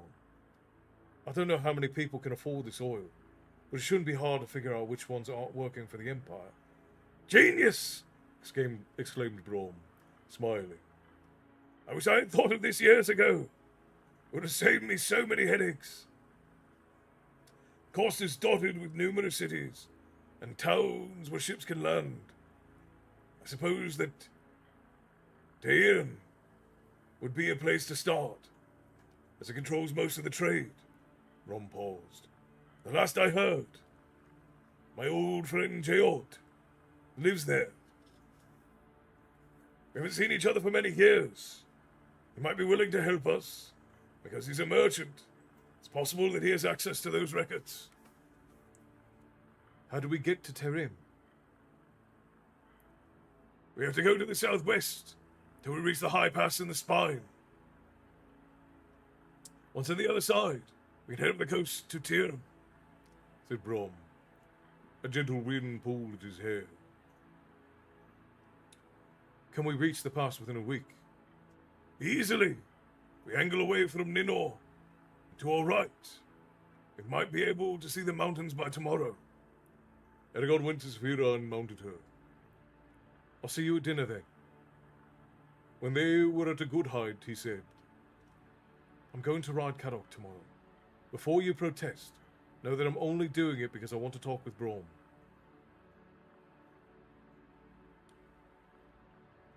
You should ride him every other day. That way you can still receive your instruction, and I will have time to hunt. You won't be troubled by it. It is necessary. When they landed for the day, he was pleased to discover that his legs did not hurt. Saddle had protected him well from Saphira's scales. Eragon and Brom had their nightly fight, but it lacked energy as both were preoccupied with the day's events. By the time they finished, Eragon's arms burned from Zarak's unaccustomed weight. And so ends chapter 22 of Eragon from the Inherit Cycle. The next time, we'll be singing, because we'll be on A Song for the Road.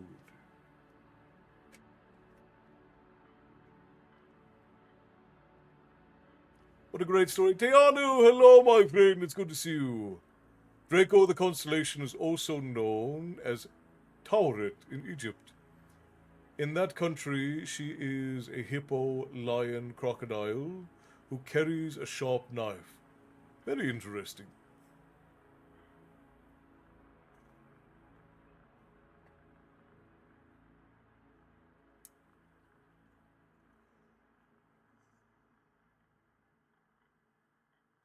Ugh. All right, my friends. Well, I think that we have reached the end of story time for the day.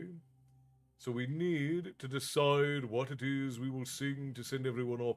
We managed to end perfectly on 3 hours. What a delight.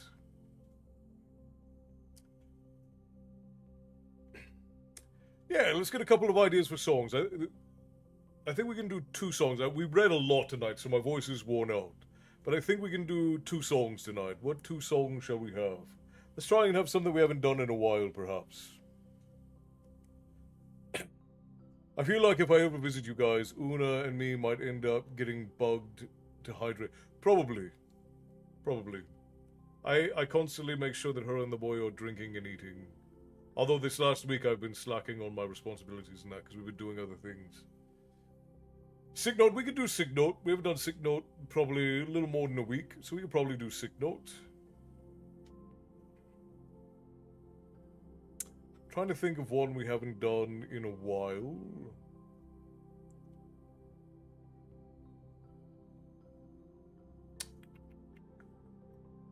We just recently did Hydrate or Dihydrate. Exactly, man. Exactly.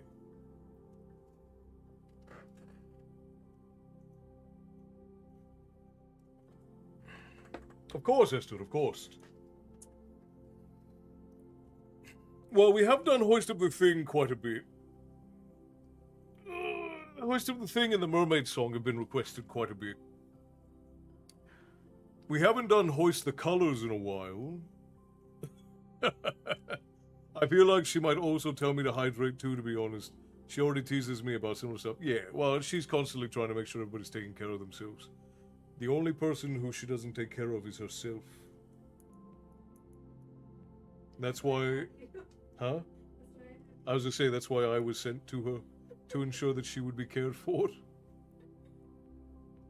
Totally different vibe. That is true. That is true. What is another light song like Hoist Up the Thing that we could do? We can do Hoist the Colors. Hoist the Colors is a short one, so we can do that one as well if you guys want that one. Because we haven't done that one in a while, and it's got a... No, because we've done the Mermaid song quite a bit recently as well. What's another silly song that we haven't done in a while, Lovey?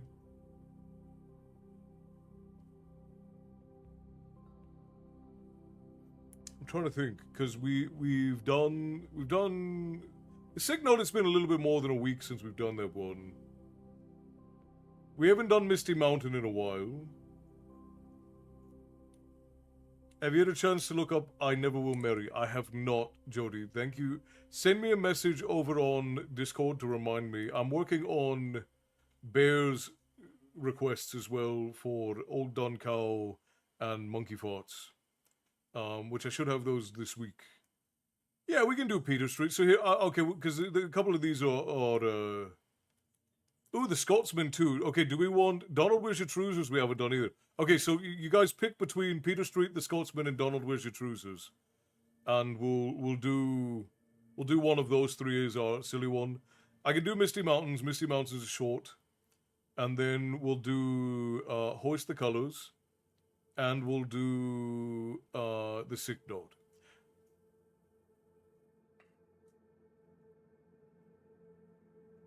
Peter Street, because Peter Street is funny. Peter Street is one of my favorites. I learned it very young because it's from where my family is from. Oh, you say, okay, if she has them, then I'll get them from her. That's fine. Okay, let's start with Sick Note, and then we'll go from there. Okay? So we'll do the Sick Note first. Now, if you've never joined us for songs before, we sing songs together, shanties usually. Not because we're good at it, but because we enjoy singing together.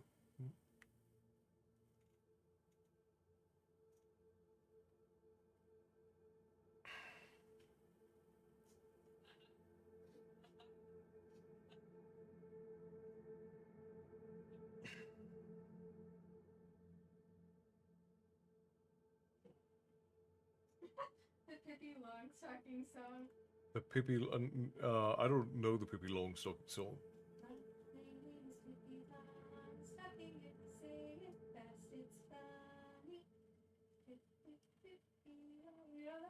I do not. That is funny though. Honestly, like Pippi Longstocking is so old now. I haven't met many people that even know about her. Yeah, that's true. Okay, so next story time, I vote for your favorite one to sing for whatever reason, be it your favorite song, finest to sing, whatever. Just one needs to be your favorite, so I'll use my redeem for it. So next time, you want me to sing my favorite song to sing? Okay. I mean, I really do love well, like "Red Is the Rose" and all of that, but I will sing my favorite song. Have Una practice. Yes, my lady. Yes, sing it. Oh, he's talking about the Pippi Longstocking. Rick was the. All right. This song is called The Sit Note, and it goes by a couple of different names. Why is Patty not at work today? The Bricklayer Song, Dear Boss, Patty in the Barrel, and Murphy and the Bricks. This song actually inspired an episode of the Mythbusters, and we're going to sing it together today, my friends. Is Overboard still on the way? Is Overboard on the way still? What is Overboard? Is that one you asked me for, Matty? Because I have no memory of it.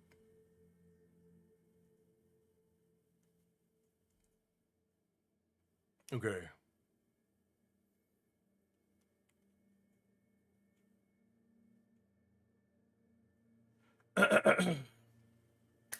Dear sir, I write this note to you to tell you of me plight, for at the time of writing I am not a pretty sight.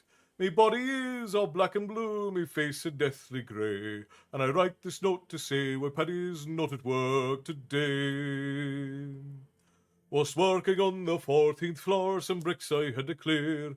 To throw them down from such a height was not a good idea. The foreman wasn't very pleased, him being an awkward sod.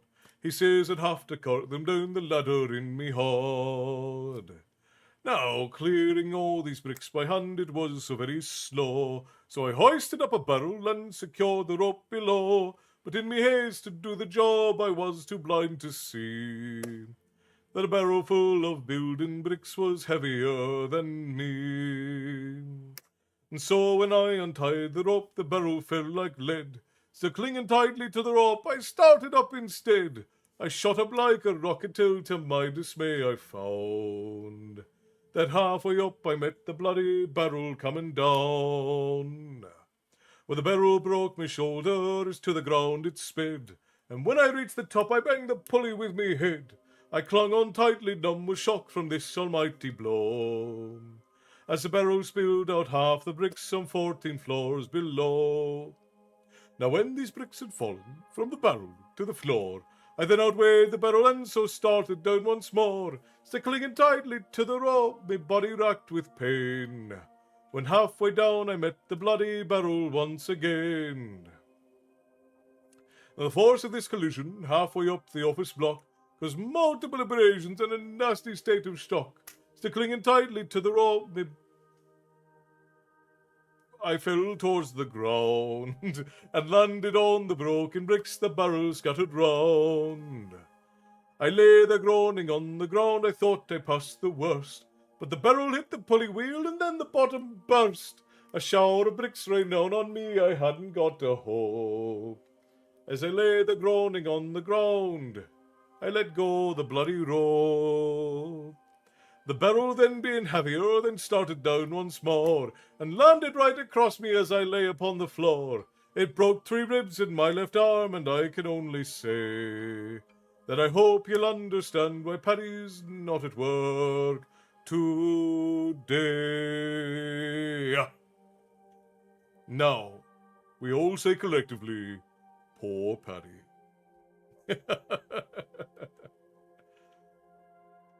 Okay, let's see. What did we come up with? Are we gonna do the Scotsman or are we gonna do Peter Street? I'm gonna do the other short ones. I'll do Misty Mountain and Hoist the Colors first, because those are short. Those ones only take a couple of minutes. But are we gonna do one of the mods? Get a roll for me. Which one are we doing? I'll do Hoist the Colors first.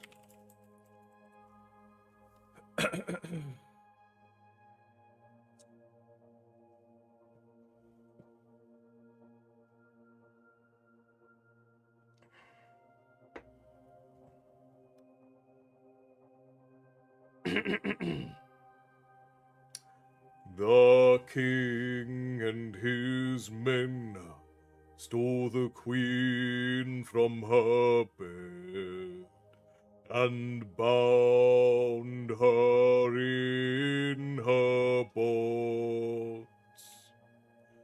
The seas be ours, and by the powers where we'll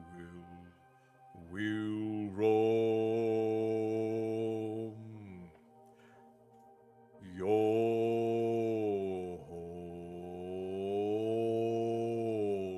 hands hoist the colors high.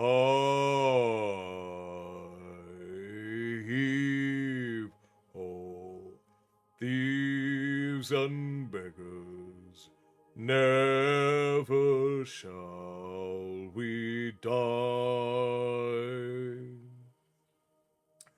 Yo ho, hold together, hoist the colors high.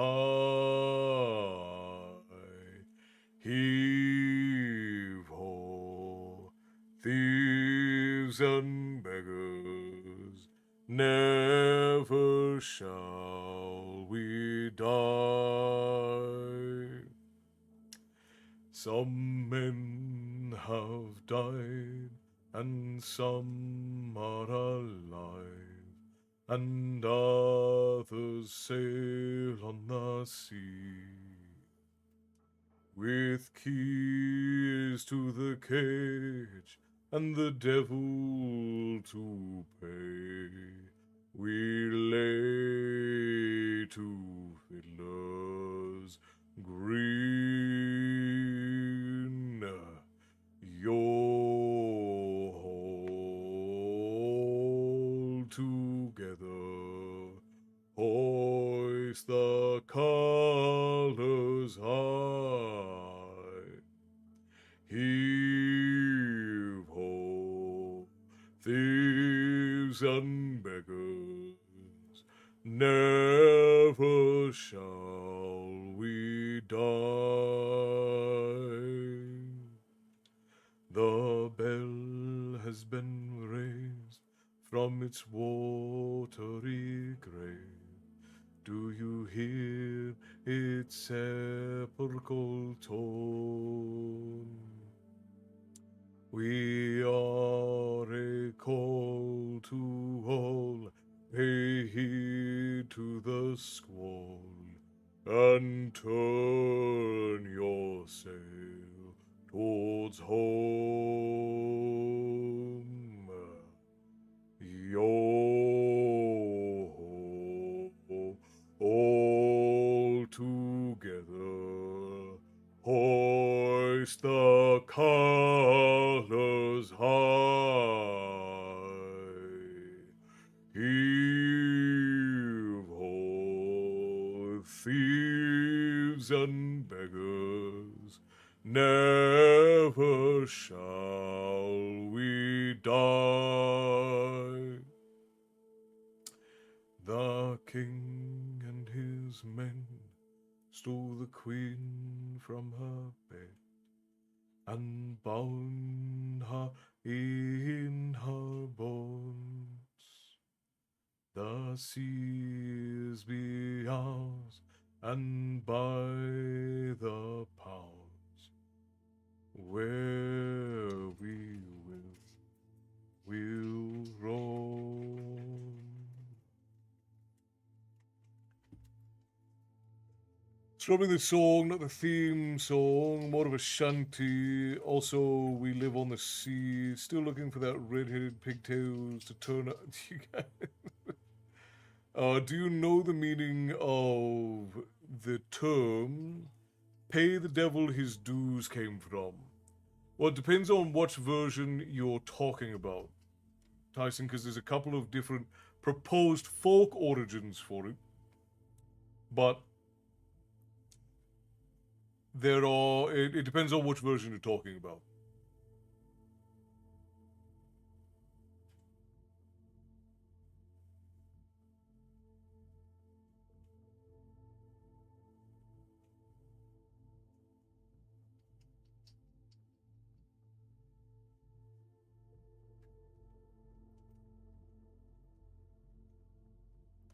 The devil is the seam between the hole and the supporting boards, and needs constant pitch wedged in to keep the ship afloat. I see, I see.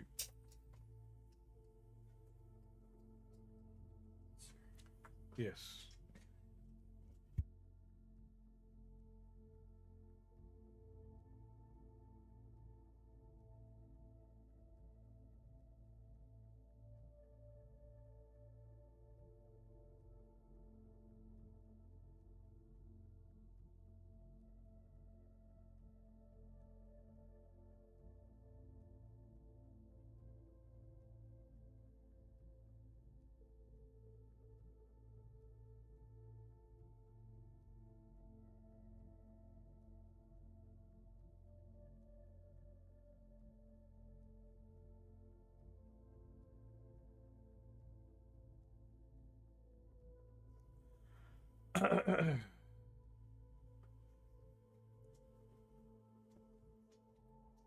Sorry, guys.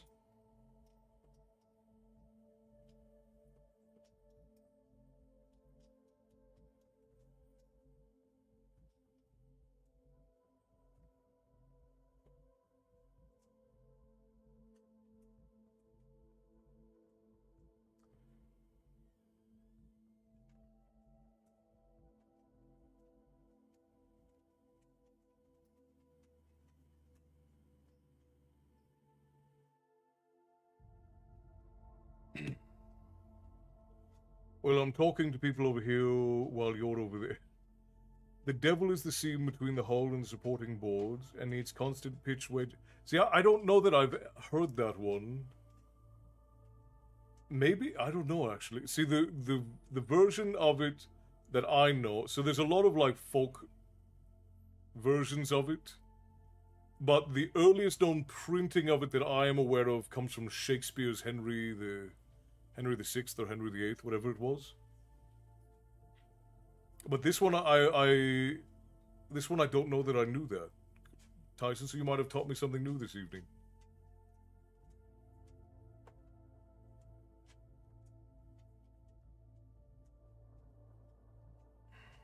Okay.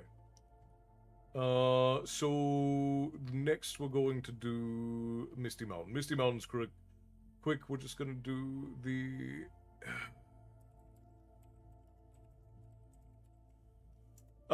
Did we get a consensus for what song we're gonna be doing?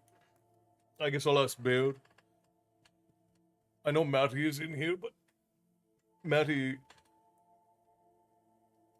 pay the devil, I was sure was a form of old devil appeasement, so he left you alone. Well, I mean, there's all sorts of folk stuff from that. Like, you get all sorts of folk explanations for these different things. It's really a question of where Henry, but yeah, it's probably Henry VIII. I believe it's tied between Scotsman and Donald. Ah, all right. Well, we'll just do both then. We'll just do both. I'm gonna be worn out by the end of it, but we'll just do both. All right, we're doing the Peter Holland's version of Misty Mountains. So this is a shorter version of the whole.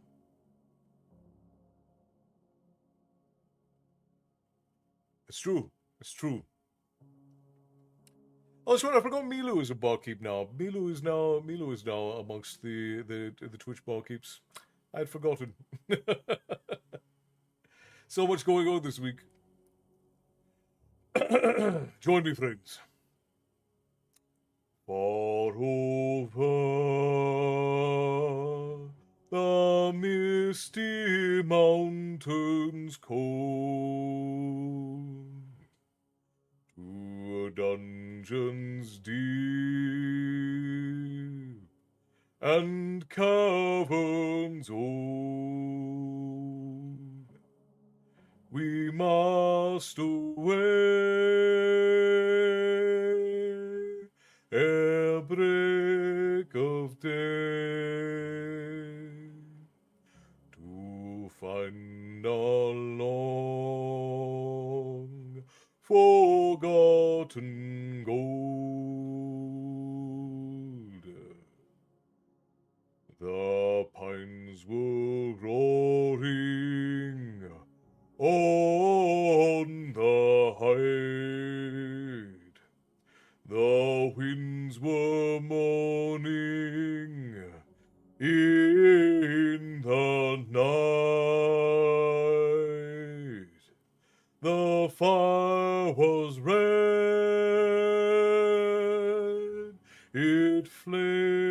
things spread, and trees like torches blazed with light. The wind was on the withered heath, but in the forest stirred no leaf. Their shadows lay, be night or day, and dark things silent crept beneath.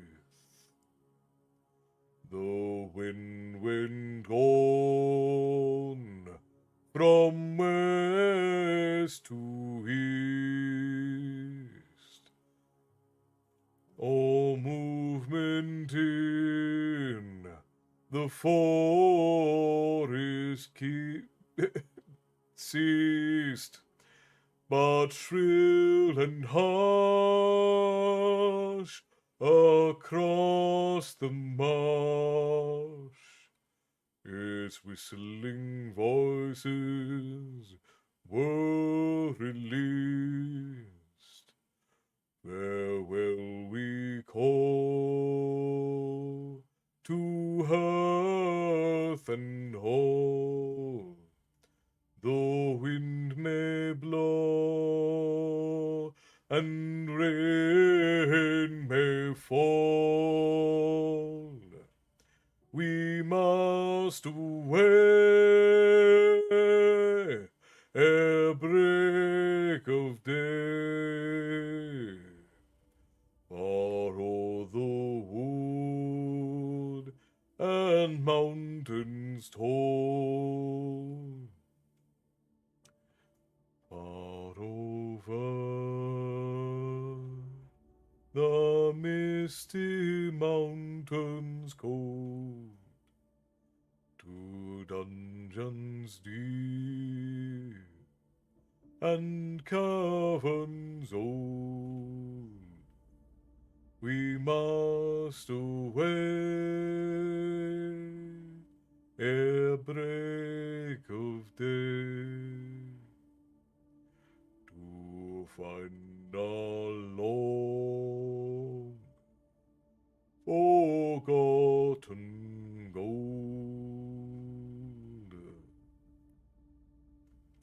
Lovely, friends. Thank you for the song. All right, now we're going to do Donald Wears Your Trouser. And then we are going to do Scotsman.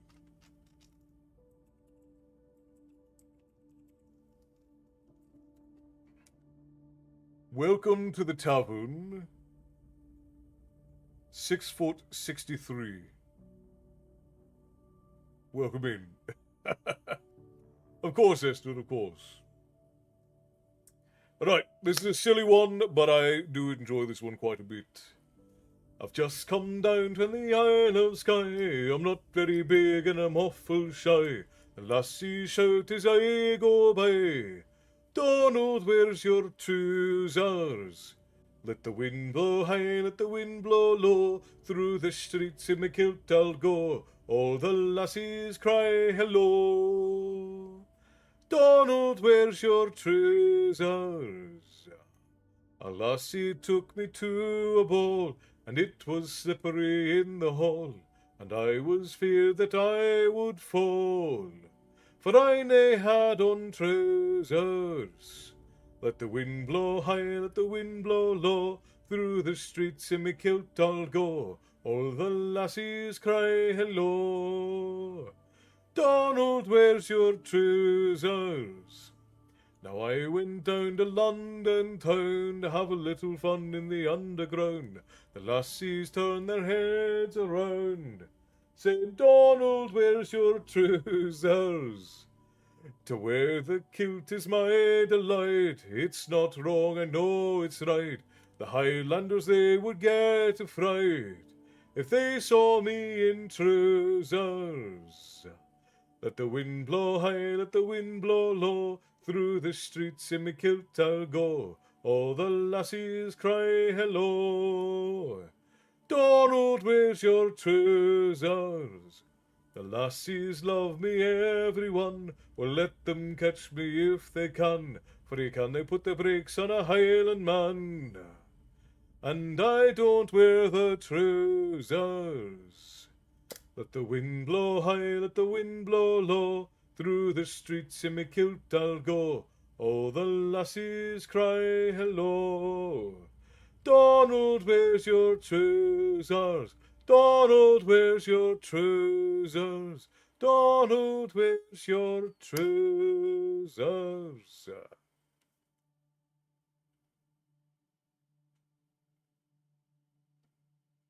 All right, and then last we're going to sing about a Scotsman who also refused to wear trousers.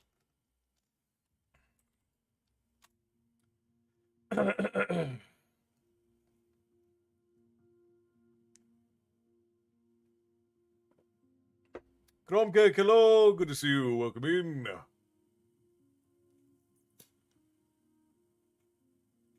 Okay, here we go. Final song of the evening, my friends. Well, a Scotsman clad in kilt left the bar one evening fair. One could tell by how he walked he'd drunk more than his share. He fumbled round until he could no longer keep his feet. Then he stumbled off into the grass to sleep beside the street. Oh, ring ding diddly idey, oh, ring ding diddly I ho ho. He stumbled off into the grass to sleep beside the street. And about that time 2 young and lovely girls just happened by. One says unto the other with a twinkle in her eye, see yon sleeping Scotsman so strong and handsome built, I wonder if it's true what they don't wear beneath the kilt. Ring ding diddly idey, oh, ring ding diddly I ho ho. I wonder if it's true what they don't wear beneath the kilt. They crept upon the sleeping Scotsman, quiet as could be, and lifted up his kilt about an inch so they could see. And there, behold, for them the view beneath the Scottish skirt was nothing more than God had graced him with upon his birth. Ring ding diddly liddy, oh, ring ding diddly I ho ho, was nothing more than God had graced him with upon his birth. They marvelled for a moment, then one said, we must be gone. Let's leave a present for a friend before we move along. A gift they left us, as a gift they left a... God, it's stumbling me. As a gift they left a blue silk ribbon tied into a bow. Around the bonny star the Scotsman's kilt did lift and show. Ring ding diddly idey, oh, ring ding diddly I ho ho. Around the bonny star the Scotsman's kilt did lift and show.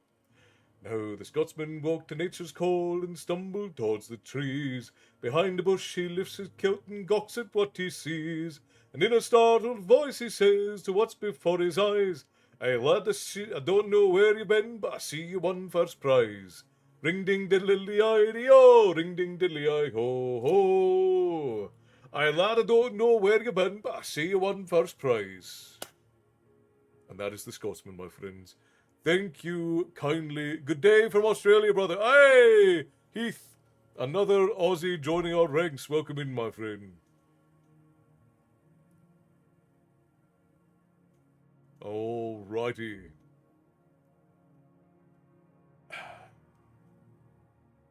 Thank you, Castle, for a good night of storytelling and songs. Have a wonderful, blessed evening.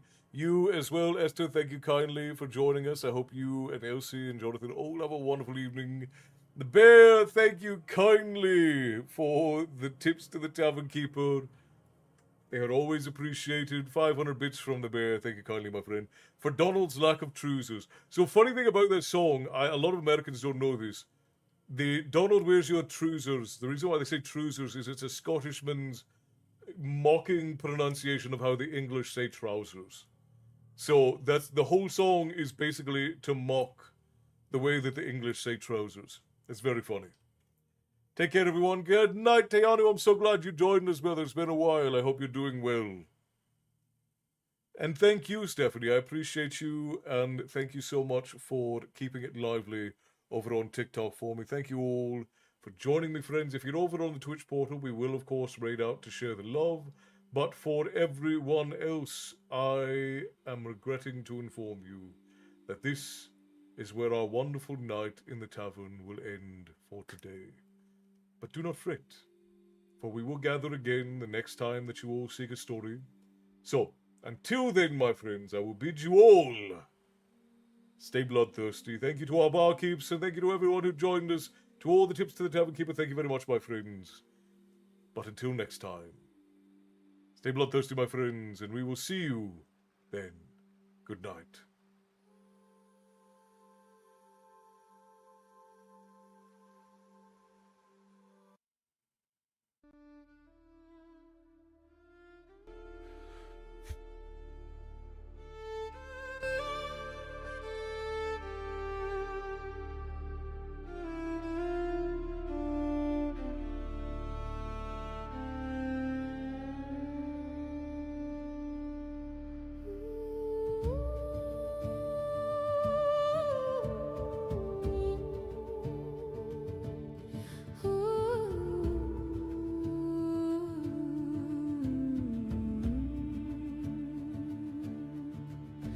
The frost is a shroud on the sleeping glen.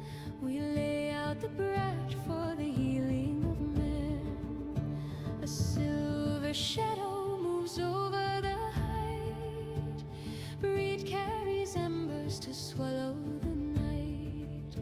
Her footsteps are soft as the falling of wool, while the moon o'er the she is heavy and full. Breathe life in the cold of the clay. Lead us from shadow